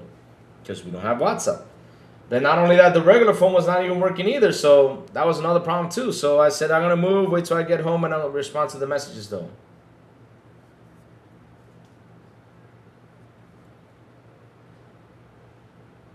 That's all, though. That's all. But yeah, Laos, go ahead and, not Laos, Lightboy. Go for it. Go Lights3184. Try to keep on convincing me that discs do not have a code in them. Go ahead, burn it. See if it does not have a code in it. Go. If you want, send me the CD. I got a CD burner right here and I'll burn it for you. I do have a CD burner. All I gotta do is put the CD in there, try to burn it to another one, and then pop it in the console, see if it works though. And once the console says this is illegal and it's not gonna work, like some of them does because they can't read it, then with the tell me if it does not have a code then. Convince me. Go for it. Because the thing is, you need to understand something, right? You put the CD in. The CD authorizes, sends an authentication over there to whatever it is, Capcom or whatever, to a server, and that server lets you install the content that inside the CD. Now, that you can play it offline, yeah, you can, because the game is already installed, it's full into this, yeah, you can't play it offline, but that was already, accepted by Capcom, though. Because that's the thing you don't see. It's not like I'm gonna pop a CD and Xbox gonna tell me, well, like it's gonna come up and say, okay, this is it, blah blah blah blah blah blah. Even when you install the game, right when you install the game, there is like a long thing you gotta agree to. Almost every game has the license thing you gotta agree to. Every game has that. If you decline it, you don't play the game. No joke. I don't wonder if Resident Evil has it. Let me go see if Resident Evil has it. Hold on a second. I think it does have it. Did I delete that game?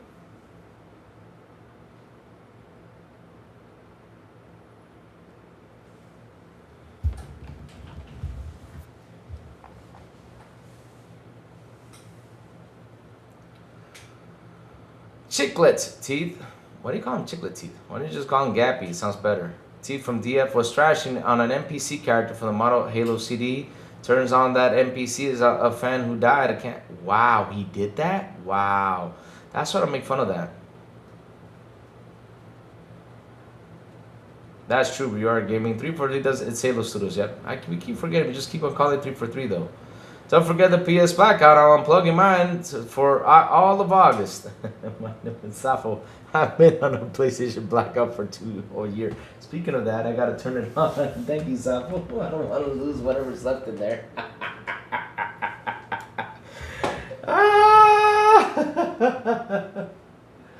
Let me see that vacuum. See, now already. Just for you, Disney Dreamlight. I installed the game though. So let's see, 2 notifications. Let me see if I got Resident Evil installed. I think, let's see, oh. Did I delete it? I think I deleted it. Yep, I deleted it. Oh, because I finished it though, so that's why. No, I can't find out if it does have a license screen. No. But I bet you it does, because all these games, once you install them, they say, hey, do you agree to this license though? We will definitely beat the Blackout. Yes, we will. Yep.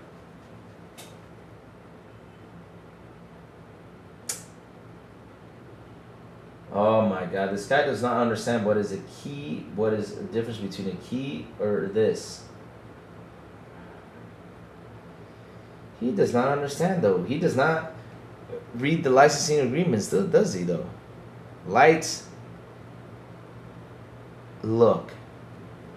This Let me explain to you. I'm gonna explain to you simple because I know the full game is in this one. This is Dead Rising 3.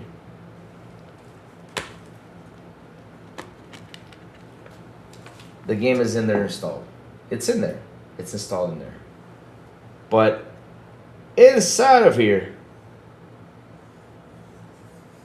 you have the game. But inside of there, you have a code in this game that the console reads, that it automatically lets you install the game. So that code that's in there, automatically, you know, once it's in there and it reads, it says, okay, this is approved by the console for you to install, right?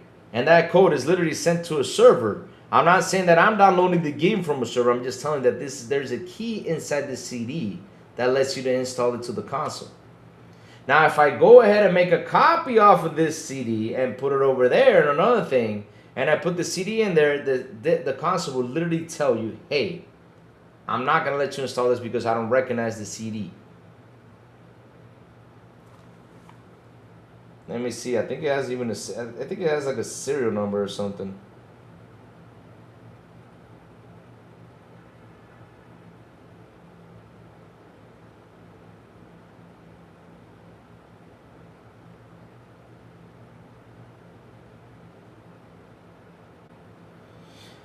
So look, it says here, unauthorized copy, reverse engineering, transmission, public performance, and rental, pay for play, or circumvention of copy protection is strictly prohibited. It says it loud and clear though.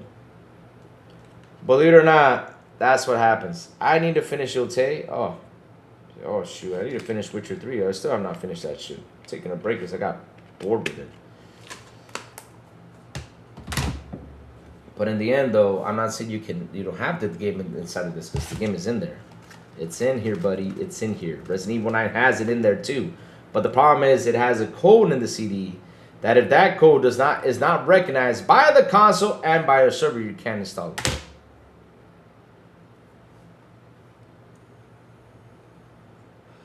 Resident Evil 9 can be installed and be on offline.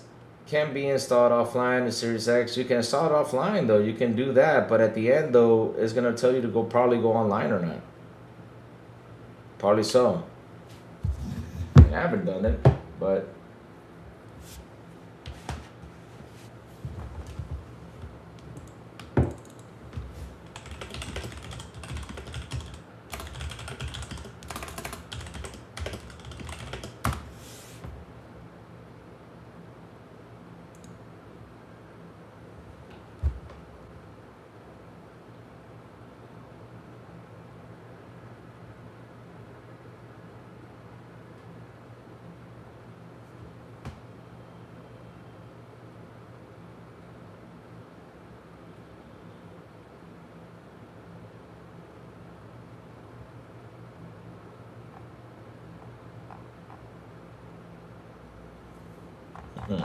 hold on a second. I'm looking for the info.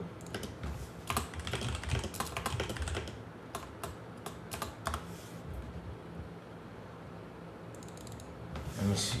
Let me go ask the co-pilot. Let's put it much more simple because I'm looking for this chat. Give me 1 second.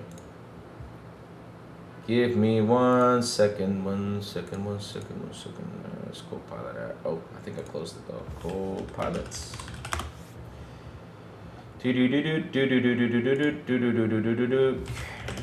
Install Resident Evil 9 offline on Xbox, and will it work?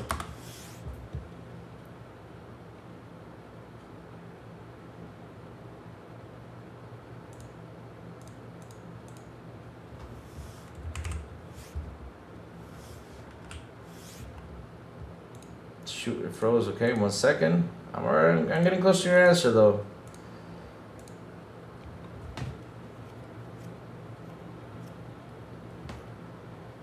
Oh, okay, I'm typing it wrong though. My bad. Whoops. Okay, hold on a second. Ah. Residence.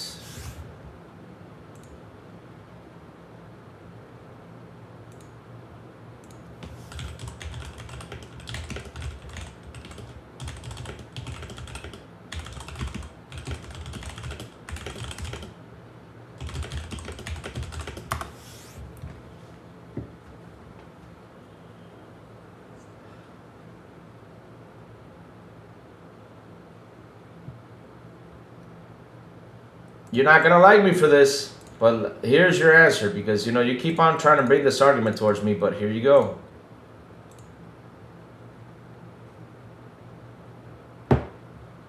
I'm just gonna show it to you, and I'm gonna zoom in so you can stop having this conversation with me, because you know you keep on trying to bring stuff to me, and I keep on explaining it to you, because that's how you prevent private piracy, my friend. Shoot, I don't know if you were alive for the 360 days, but with the piracy though, this is what happened though. Short answer: a Resident Evil 9 Breaking Disc will not fully install or run offline on Xbox. You can install the disc data offline, but the game will not launch without an online update, because modern Xbox disc release only contain partial data and require a day one patch to function. And that day one patch is mandatory, because if not, you cannot run the game, buddy.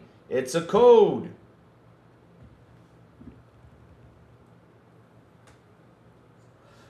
Disk install only base files. Xbox checks the disk and installs what is on it, but most modern AAA games ship with incomplete builds on disk.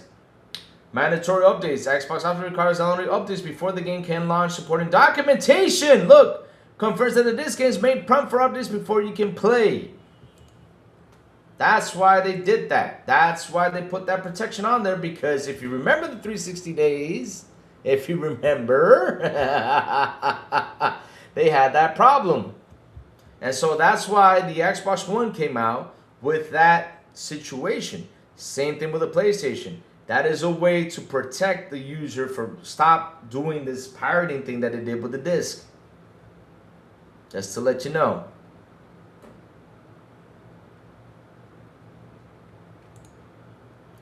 Why do you want to know PlayStation can be the same, bro? It's... Oh my God.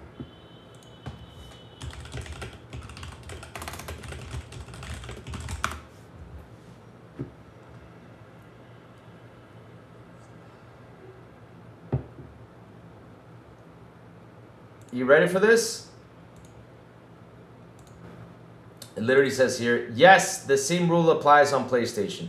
Resident Evil Breaking Disc cannot be fully installed or played offline on PS5 because the disc does not contain the complete playable game. You can install this data offline, but the game will not launch until you download the required update. There's your answer.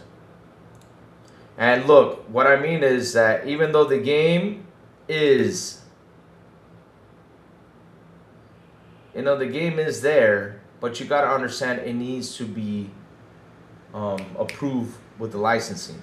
These discs have a serial number or a serial license. I don't know what it is, but it gets deeper than that.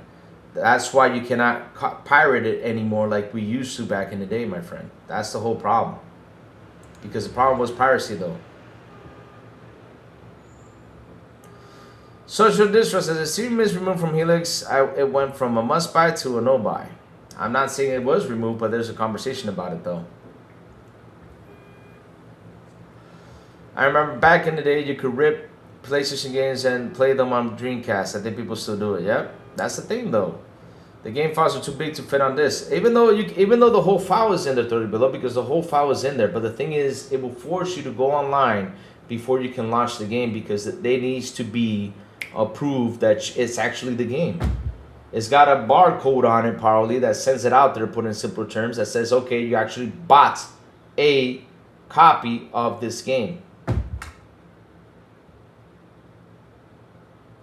But here's the thing, though, Light. You gotta install it when it's new, though. If you install it when it's new, if you already installed it on your system before, that you already got the approval.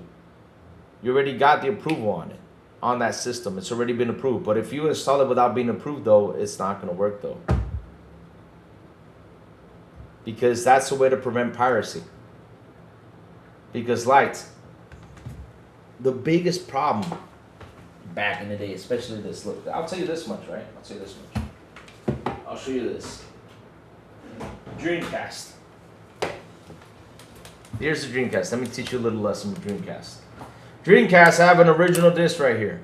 This is an original Dreamcast disc. The game is in there fully, right?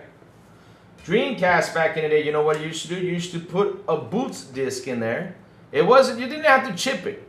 All you had to do was put a boot disc in there. And once you put that boot disc in there, which overrided the system, You grab the CD that was a copy, put it in there, you can start playing. It was that simple. There was a disc that you can boot the Dreamcast. Even New Jack can tell you about that.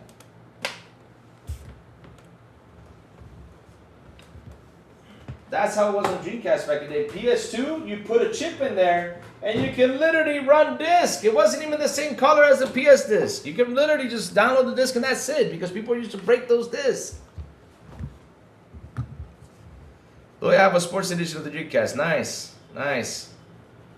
But that's how it was, man. I mean, the Buddhist is called Utopia. There you go, see? And that was a problem, though. That's why they decided to do that with these discs, though, because people always look for a way to break the disc, to pirate it, and to sell it.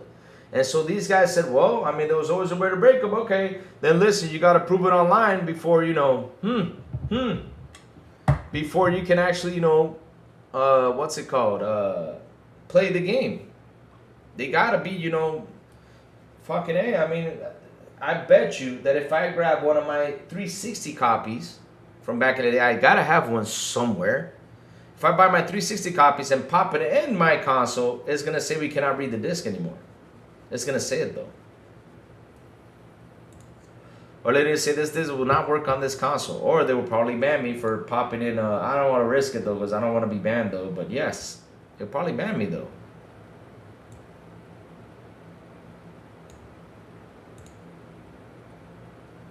Uploading or downloading works protected by copyright without the authority of the copyright owner is an infringement of the copyright owner's exclusive rights to reproduction and or distribution. Consoles can be played once. How does that entice the game to one by console long term? Now, if a console has major features over the... You're right about the whole features thing, man.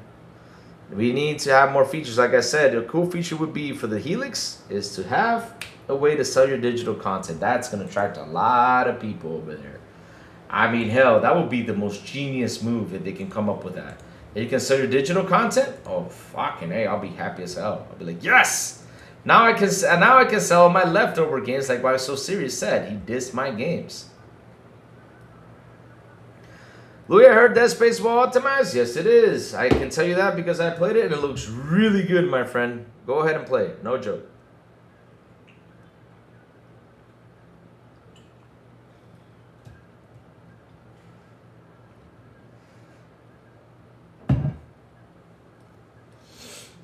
Man, you'll remember? I mean, I had a modded digital Xbox.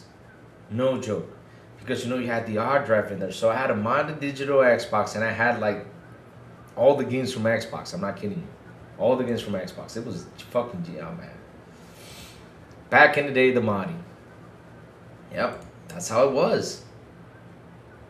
Dead Space remake, yeah, the remake, it looks good. The remake looks perfect. People mod first Xbox and have over 100 DVDs plus RW. Back then, compact disc reading is way faster than HDD. Unlike SSD, is way more faster. Blu-ray disc reading is off the table, have now turned. But yeah, like, listen. When I talk stuff, like, and I know people want to debate me sometimes on some things. Look, I live in Dominican Republic. And I put it much more simple. Here in Dominican, though, they always try to look for a way to pirate these things. The Xbox One and the PlayStation 4 couldn't be pirated. Just couldn't. They said, nope, couldn't be pirated. And it was getting harder for them to pirate it. That was a problem. They just couldn't be pirated. Here, like seriously, that was the whole thing. And I remember that my friend who used to download the CDs, because I wasn't the one who downloaded it, I wasn't the one who, you know, who pirated it. It was a friend of mine who used to do it. He said, well, now with the DRM and all the stuff out here, now the disc, there's not going to be that much pirating when it comes down to the disc and all this stuff. It's just not going to work anymore. And it didn't. He was right, because here in Dominican, we did not hear it was getting modded, though.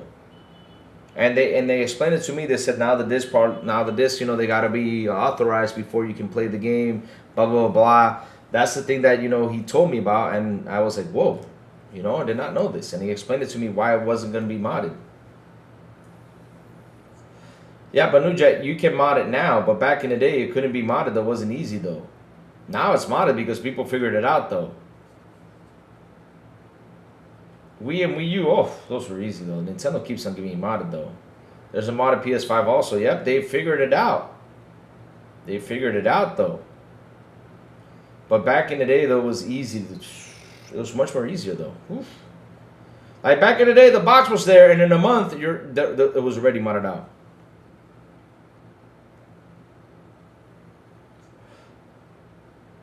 Louis, there's an X website called Does It Play? An entire focus on testing games if they can be installed and play offline. What are your thoughts about that? That's sweet though, because here's the thing though, that's a cool thing to know what games you can actually put in offline mode and you can play though. There's nothing wrong with that.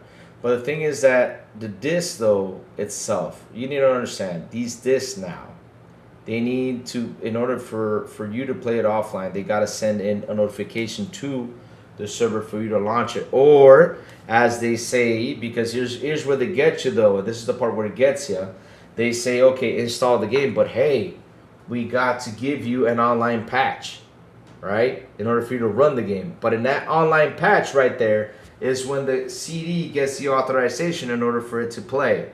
And then if you want to switch it to offline mode, you can switch it to offline mode and you can use it. But it's got to get that authorization in order for it to play, because if not, the disc is not legal. And that's when they come in and say, hey, this is not legal, you're banned. And they ban your console on the dots. Or they ban your username, or they do what they got to do.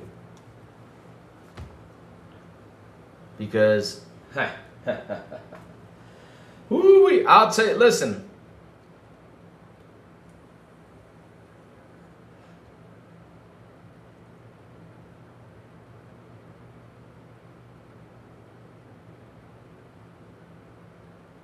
Okay then, cool. See, that's what I mean. You guys want to debate me over this stuff. Check if patches are needed or not.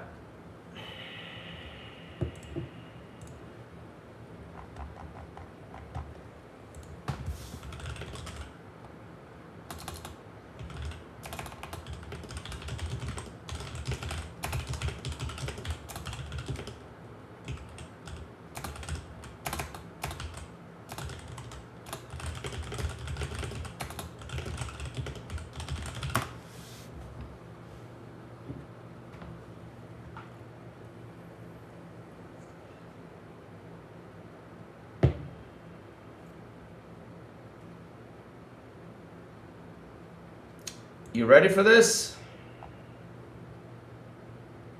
You want to argue with me? But, again, most physical games today do require some form of authorization before they can be played offline, especially on PS5 and Xbox Series X. But how that authorization works depends on the platform and that type of game. The core truth, modern physical games no longer contain the full final game. Because of that, consoles often require a day one update, a content patch, a license check. Yeah, you still want to argue with me, and a version verification. Without these, the games usually won't launch even if this installs offline.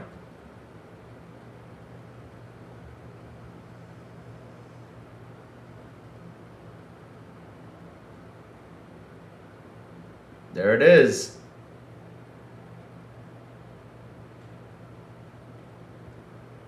Why do you have to?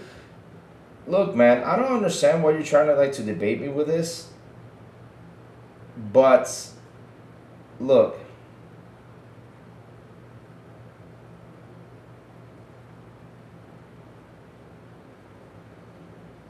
at the end of the day, this does not even affect me,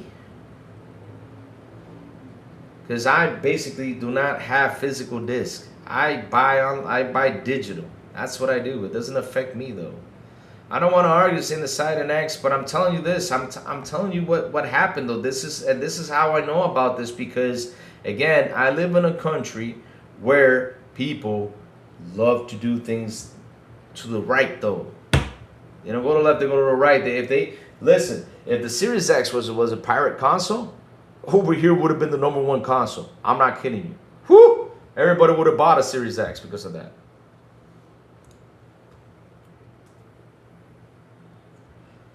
That's how it is though. But I already told you right here. It says it right here. Yes, most physical games do this. Modern physical games no longer contains the final game. Because of that, consoles often require day one update patch, a content patch, a license check, or version verification. If it does not get a license check, you cannot play the game. It needs to, because that's how you avoid pirating. And they've done that to pull that brute. They've done that to prevent pirating, my friend, because back in the day, we pirated a lot of this stuff. If not, go ask the Serious Sam Dev. If you pirate their game, they're going to send you a big-ass scorpion to chase you throughout the whole game and kick your ass. Which I went through that. Why is this lady calling me, though? I mean, I don't sell ceramics anymore. Stop calling me. I'm just going to ignore that call, though. They what? To what? Nah, that's out of no. $30? Oh shit.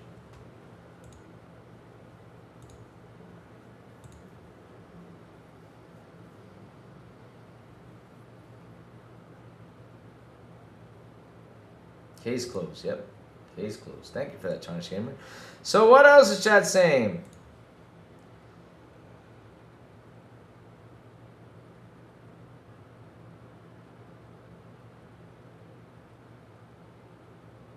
Let's see though. Trey Bone says, check out my message. What was your message? Old consoles back then were easy to mod because you had to put a single chip to play pirated console games. Unlike modern, now modern have all the securities, both hardware and software. Yep, they added all the security stuff. It's crazy. Console exclusives can play once how the entire games to buy a console's launcher. Now if the console has major features over just a few exclusives, which one is the best for long term? The problem is right now when it comes down to exclusives is that I keep telling people this, and it's the truth though. We are the old guys out here. We love our little story games. We love a little bit exclusive stuff. We're the ones who are into that though. But nowadays, right? These kids and everything that is growing up are just playing what's in the groove though. Because remember back in the day, what was our groove? Our groove was, hey, yo, I got Sonic. Hey, yo, I got Mario. That was our groove. If we were playing Mario, playing Sonic, we were actually the coolest kids out there. We were. No joke. That was the groove, though. If you had a Sega, you were cool. If you had a Nintendo, you were cool, too. I guess it was all in the groove. Always like that. So that was the groove back in the day. It was Sonic and Mario. Because here's a fun fact, though. Zelda started to become popular. When was it? Like, so became super mega popular was basically since Ocarina of Time, though, I think it is. That's when Zelda became popular. But before Zelda was there, and everybody loved Zelda, but not as much as they did after Ocarina of Time. I mean, that's me saying it. I could be wrong, chat. You know, I'm just saying it because of what I seen, what I saw. And, yeah, that's how it was. But basically, the main characters of Nintendo was Mario and Sonic. That was the main topic of conversation. So these days, these kids is Roblox, Fortnite, and Minecraft. That's it. That's what these kids play. That's what they played. My parents allowed them to play, but back in the day, you know, my parents allowed me to play anything. So I was, you know, and I was 13 or 14. I was playing GTA 3. You know, yeah, you know what I was doing GTA 3, right? I was like, beep beep beep beep, yeah, come here, you know, yeah. Yep, and Call of Duty blowing up stuff. Yep, and Resident Evil. Oh, man, I did all that stuff.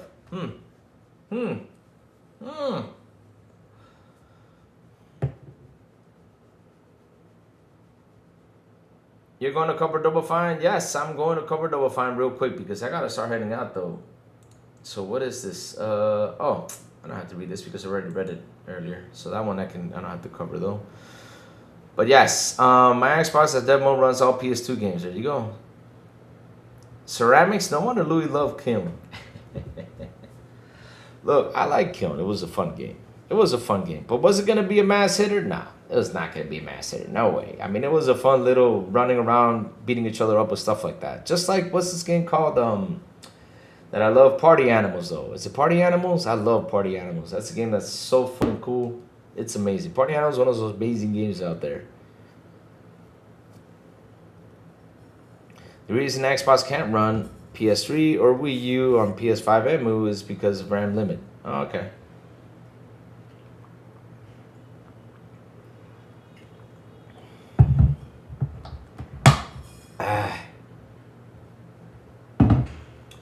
Let's get the Double Fine news, chat.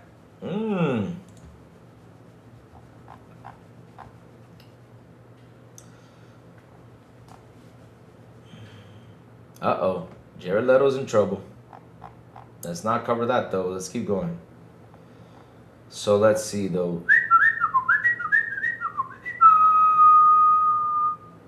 Wow. You guys review Power 1.0 as a 3? Oh, wow. Wow.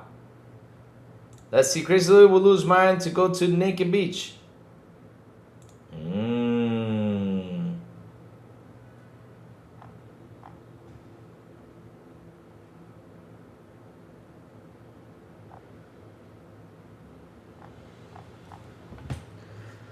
Probably count PS5 digital sale. Yankee Capcom report. Let's see though.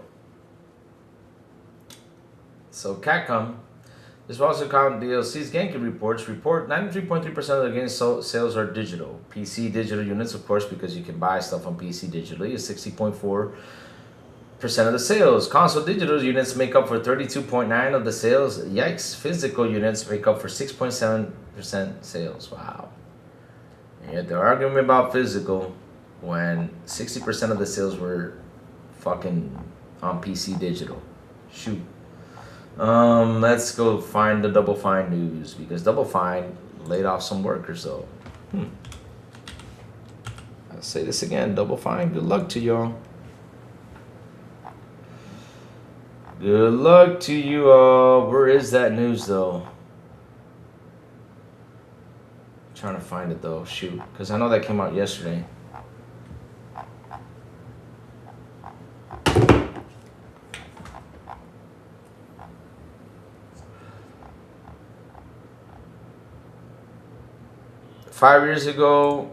Just 5 years ago, physical Capcom sales accounted for 30%. Wow. Wow.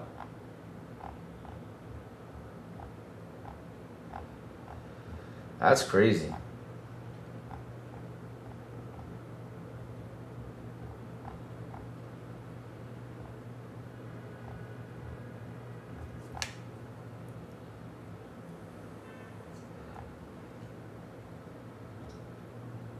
He-Man is great. Everyone should watch it on Prime. Ah, see? Ryan McCaffrey said it wasn't great though. That's what Ryan McCaffrey said. It was not great. Okay. Yeah, right. What's up, Lamont Davis? I'm Podcast Louie. Yeah, it's on Prime. Hell yeah, I'm watching it tonight. Yo, watch that movie. You're gonna love it. Come by tomorrow and talk to me about it. You're gonna be laugh your ass off. It's so funny. It's so funny. Check out Discord, says Pickles alright. Did you look for the news though? I'm trying to find a Double Fine news though, just to cover real quick before. Gotta start heading out because I got a doctor's appointment at 12:30 and I gotta be there on time. Oh, did I close? Okay, did not close the. Whew, I was scared there for once. I thought I closed the show by accident. So let me go look for it. Wait, where's Discord? Oh, let me minimize this. Here it is. General.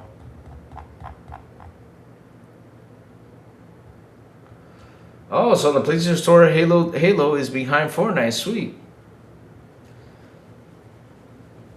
Let's see though if actually the sales are actually pretty good though, because that's something that's gonna have me curious though. How is it gonna sell though? 80s baby, I know it was made for me. Oh man, you're gonna love that movie. You're gonna love that movie. And to be honest though, that Jared Leto did not play a bad Skeletor though. It did not. It was actually pretty good. Being honest though. So let me see if I can find the news. Double Fine laid off some employees. So here it is.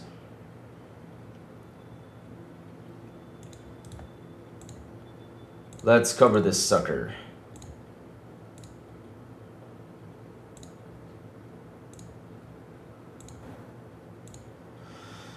These actions are not taken lightly. Double Fine has laid off 23 staff after going independent. The studio says the action was necessary for its survival following its departure from Xbox.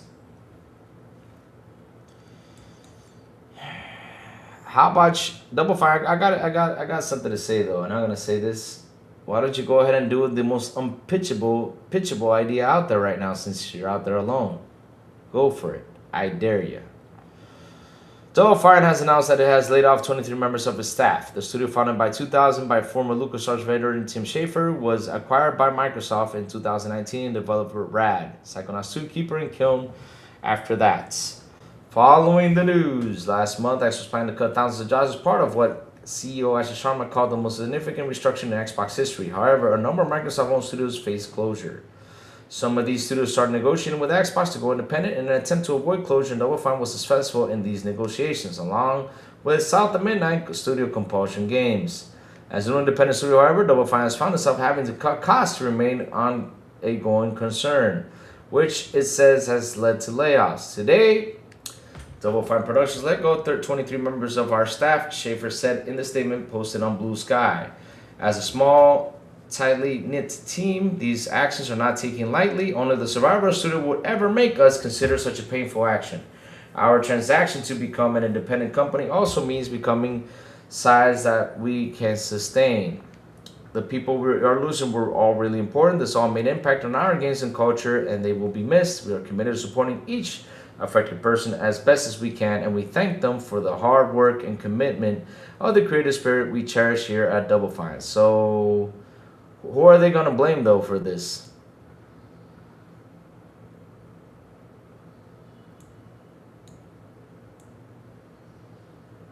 Who are they going to blame, though, for this, though?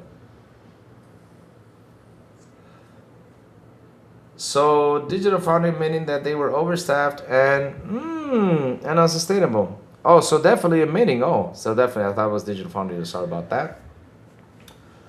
Interesting, though. Huh. Oh, so who's blamed for this, though? And Chad, look, it's not like I'm happy about the layoffs, though. I'm never happy about layoffs. Seeing layoffs is bad, though. But if you find, like I always say, if you see them out there looking for a job and see something, pitch it to them, so they can keep on working on what we love, and that is video games, though. While becoming the independent studio was doubtless considered preferable to being shut down entirely by Xbox, the move is not a guarantee of safety, of course. And such studios have to work on new projects to bring in finances. Earlier this month, Compulsion Games also recently became independent following its acquisition by Microsoft in 2018. Posted mentioned as LinkedIn reaching out to other studios offering collaborative work on any projects they may need to partner for. With Compulsion returned to its roots as an independent developer, we are expanding opportunities to collaborate with studios across the games and entertainment industry, it said at that time. So like I was saying, though, who are we going to blame for this? Because I'm waiting for it. Of course, it's Blue Sky. Laugh, Allah, laugh, Allah, laugh, Allah. So, like I'm saying, though, right? Double Fine. Go ahead. Pitch the most unpitchable idea. Let's see who goes out there and gives you support with that. Because, look, Chad, I already told you this, and I'll say this once. I'm pretty disappointed with those guys. I really am. I'm like, why did you guys... We were happy you were part of Xbox. We were super happy. We were happy to hear the news. We were excited. We were like, yes, we're going to get this. We're going to get that. And yet, this is what you gave us. Why? A Kiln and a Keeper. I'm not saying that Keeper and Kiln are bad games, but why? You should have given us Brutal Legends 2. And after you, even though you gave us Kiln or this one, at least you should have said, yeah, we're developing Brutal Legends 2. And that would have been like a happy moment for us, though, you know? Or something, but no.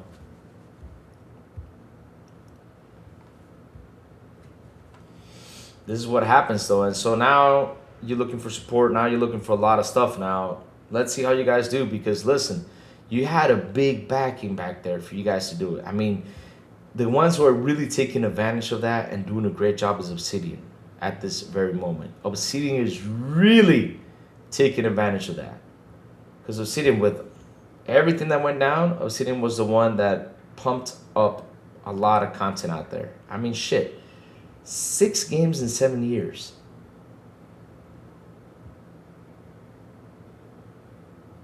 And you guys had one that was nearly completed.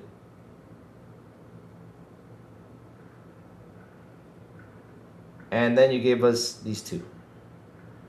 They were like, what is this? I mean, you could have given us this too, but at least had something on the side that was going to be big. But you all didn't do that. You gave us these 2 games. And pretty much you wanted like to go out there and have fun with this. Like, oh, let's give them the most pitchable idea to make a game that was keeper. Well, go ahead. Do it. Oh, Lord. See, this is why... Mandalorian Martin, Xbox never said that. It was an opinion piece. It wasn't Xbox. Mandalorian Martin, it was not Xbox. Jazz was the one who brought it up because he's noticing that people buy more games on Steam than they do in the Xbox store over there with the ROG Ally X. With the Xbox ROG Ally X, that's it. So he brought up the conversation to say, why aren't people buying games on Xbox if they're buying on Steam though? And I'm like, bro, the answers are simple. Steam has better deals and stuff like that. That's all. Now what Xbox needs to do is to get that store up and running to be just like Steam with the deals and stuff like that. That's all. Simple. And you'll see people go over there and buy. Because gamers, we like to go buy cheap stuff. We go wait for deals and we spend the money there. Sometimes, you know, even though sometimes we look for a game that just came out, we try to look out there which person has, like for example, I googled Halo right now on CD keys, and Halo on CD keys is like what, 36 pounds than the 50 or $36 right now. I forgot what it was, but it's way more cheaper on CD keys than it is on Steam itself or Xbox store. So yeah, that's what I'm saying. People look for that. But yeah, that's what happened over there with Double Fine though. Good luck to you guys.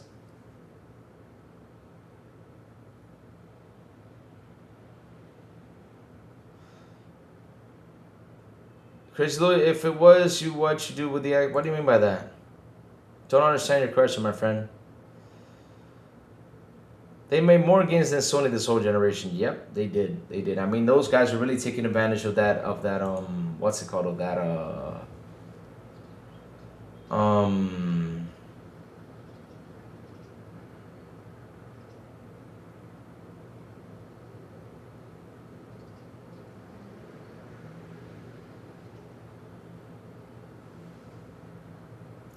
They really taking advantage of the Xbox Funny. Sorry, I was watching something. I got distracted though. I was watching someone playing Flight Simulator and going through the canyon like in what's that movie called? Top Gun. Yeah. YouTube ads brutal today? Oh shit. Okay, I gotta fix that then. Shoot. About another was sewer flops. Look, they could be flops though, but at least they pumped out. Here's the thing though, Paulo. Here's the thing though, which is funny though. You say they were flops though, but I don't mind if they were flops. I'll explain to you why. Because if they can recover from that flop that quick, that's amazing. And that's the problem with games these days. It's like Insomniac though. When you look at Insomniac, without Insomniac, what would actually PlayStation have in there? PlayStation would have nothing. I mean, what could have been rinse and repeat? Because Insomniac right now has been the one that's been pumping games in their system. And Sonic has though.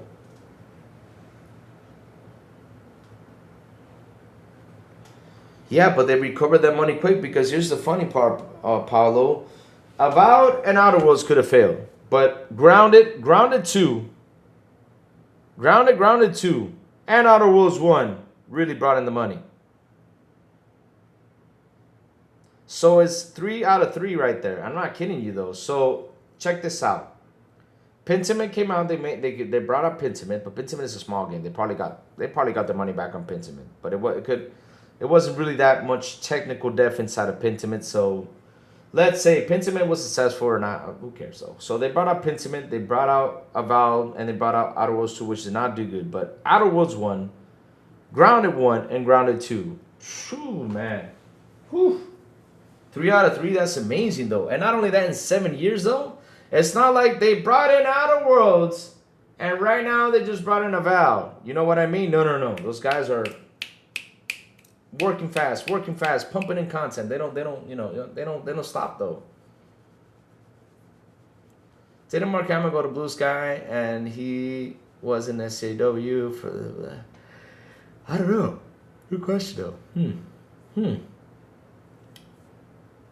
But yeah, but that's the amazing thing though. So Obsidian has been pumping content. So why would you want to get rid of the studio that really wants to pump in the content though?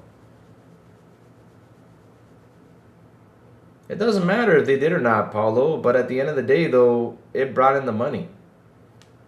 And they keep on producing. I mean, they did 6. Tell me, okay, Paulo, tell me a development team that can pump 6 games in 7 years. No, don't mute him. Why so serious? Don't mute him. I'm about to shut him down right there. Tell me one.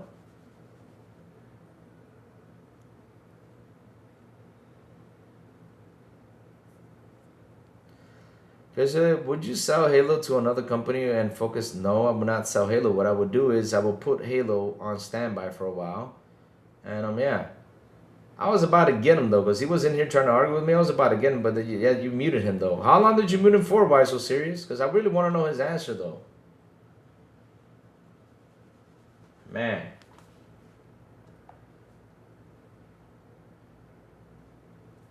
Capcom? Yeah, Capcom could be one. You're right. Capcom could be one.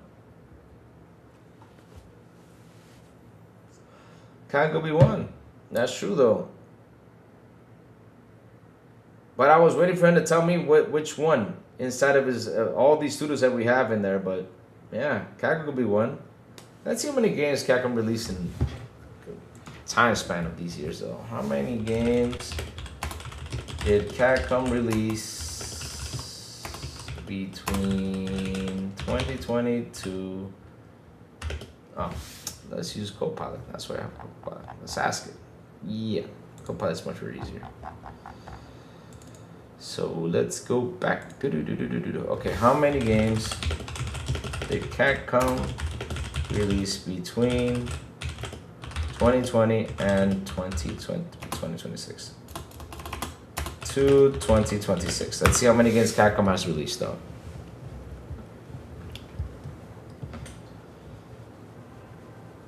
Okay, so let's see right about here. But do not include full data. So we have Resident Evil 4, Street Fighter 6, Exo Primal, Dragon's Dogma 2, Apollo Justice Trilogy, Monster Hunter Wilds, Pragmata 2025. Resident Evil Village, Monster Hunter Rise, Resident Evil 4 Remake, Kamitsugami, Dead Rising Deluxe Remaster, Monster Hunter Wilds, Mega Man, Star Force Legacy. So yeah, Capcom released a ton of games though, and Obsidian has been doing the same thing too. Oh, thank you for that, VR Gaming. So chat, listen up. Curious Louis, focus on Resident Evil remakes as of no, yeah. But listen, they kept on pumping content, and the thing is, that Obsidian is a machine though. Those guys just don't quit. Those guys are releasing games like that, and they're doing an amazing job though. Resident Evil, yep, that's another one, 2026, yeah. Resident Evil Requiem, yeah. And here's the thing though, Capcom, what was that dinosaur game Capcom released? Capcom released a dinosaur game that it came to Game Pass and nobody talked about it a lot, Exo Primal. Capcom released that one with the samurai sword that was running around and stuff like that. It was just really not like wow, too. But yeah, there's sometimes they release, they don't release great stuff, but in the end though, the majority is the great stuff. So if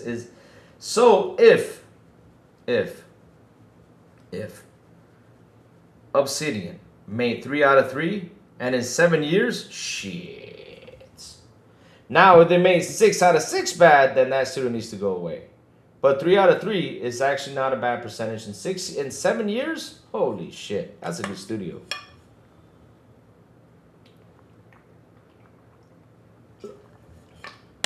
But chat, listen up. The crazy ones gotta go, chat. I gotta head out because I got a doctor's appointment around 12:30. Gotta get ready for that, my chats. And yes, crazy ones got a doctor's appointment, my friends, and I gotta go there to get checked up and see if everything's good though. Yeah, today's gonna be a nice and simple day for Crazy Louie. And once I'm done, I'll be coming back home, chat, and relaxing. That's what I'm gonna do today. And play some games and then head out to do my bicycle exercise. Occasionally, if I was actually the master of Skyrim. Why did that shit drop though? Did we have an earthquake?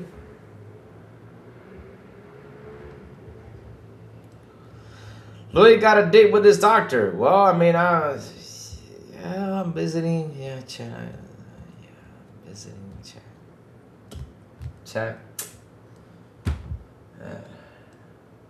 This is. I don't want to share my intimacy, you know, but you know, let's keep it PG, all right? Yeah, I'm going. You know, I gotta go to doctors get my checkup. You know. Yeah. So. You gotta go in fresh over there, though. You gotta go in there fresh. You can't. It's a doctor, though. You know.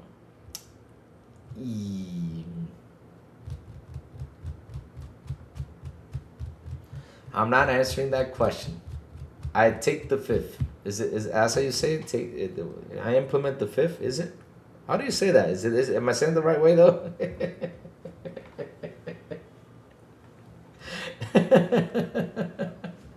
Is it how you say it? Like if you wanna tell the police officer something like I implement the fifth, isn't it? I don't know how to say it though. I don't know. Just watch. I'm not gonna say nothing though. No. Chat. No. Hey, chat, before we go, tell us what you all been playing. What you all been playing, chat? What you all been playing? What's been cooking? Why you laughing at me? Stop laughing at me. Listen, it's called being grown ass men. When you're in my age, you're gonna get that. I plead the fifth. There you go. I plead the fifth. Thank you. Gears of War 4, what was your comment? By the way, I'm now playing Gears of War 4 on my Xbox Series X, and honestly, it looks beautiful with FPS boost, 1080p. It's not a bad resolution, and the style holds up. Of course it will. I mean, if you play, what's it called? I mean, David, look. Install Red Dead Redemption 2, and you'll see. Oh my God, that's a beautiful game. A beautiful game. Oh, that's a beautiful game, David. That's one of the most beautiful games out there. Red Dead Redemption 2. Whew.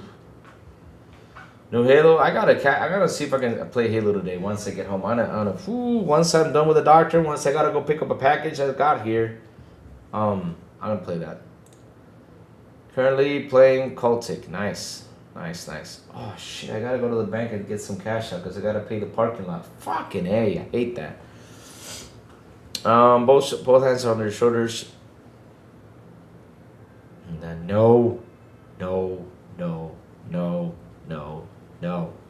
What the hell? Oh God. Why is she writing to me still? Me lady, I don't sell ceramics. Told her this before though.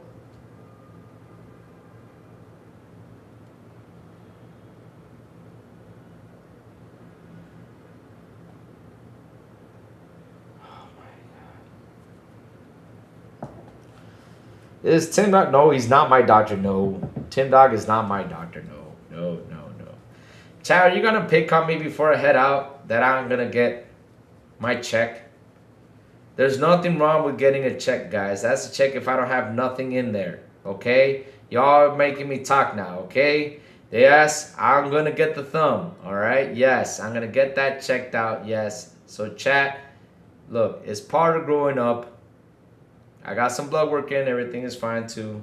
But I don't know if I don't think the doctor's gonna do the checkup, but you know, he has to check me out because it's been a year. So yes, I did the blood work and the status came out fine. So I don't know if that's gonna happen, Chad. I hope it doesn't because I don't want to feel that though. Okay? Alright, there you go, Chad. You guys happy now? Are you guys happy? Now you guys know where Louis is going. Yes, Doom Eternal just finished the Nightmare playthrough. They started DLC now. Sweet. Sean is his doctor. Oh man. Why we gotta use poor old Sean in this though? What does Sean ever do you all? What did Sean ever do you all? Yes, it's actually important. See? Some guys agree. Why? I don't know. It's just wait till you're, like I said, Chad, wait till you're 40. You're gonna get that. You're gonna get that. You're gonna get that checkup, chat. You got that checkup, chat. Wait, so today's the 29th, tomorrow's the 30th though. 30, 31. Okay, perfect. Yeah. Alright. Sounds like you, Dirt, have the same. Oh, damn. Damn. Damn. Chat, thank y'all for hanging out with me today. Thank y'all for super chats. Thank y'all for memberships. You guys rock. You guys are awesome. I love you guys to death. Seriously, chat, you guys are the best. Like always. And as always, man, it's always fun hanging out with y'all. Seriously, it's always a good conversation, man. It's always good conversation, good fun stuff. I always enjoy sitting here with you guys every single morning. So chat, hit the like button, hit the subscribe button, and also hit that bell so it can tell you when XBI content comes on. And guys, have a beautiful night. Do mean a beautiful and awesome Wednesday. And as always, I will see you guys on the Xbox International Podcast at 7 p.m. ET with Saulo, the Big Plume, and Silent Cypher. And on Fridays, invite me to Don't Expand Español with Elvis and Metal Berserker. And last but not least, good morning with Crazy Little Gaming when I send the signal out.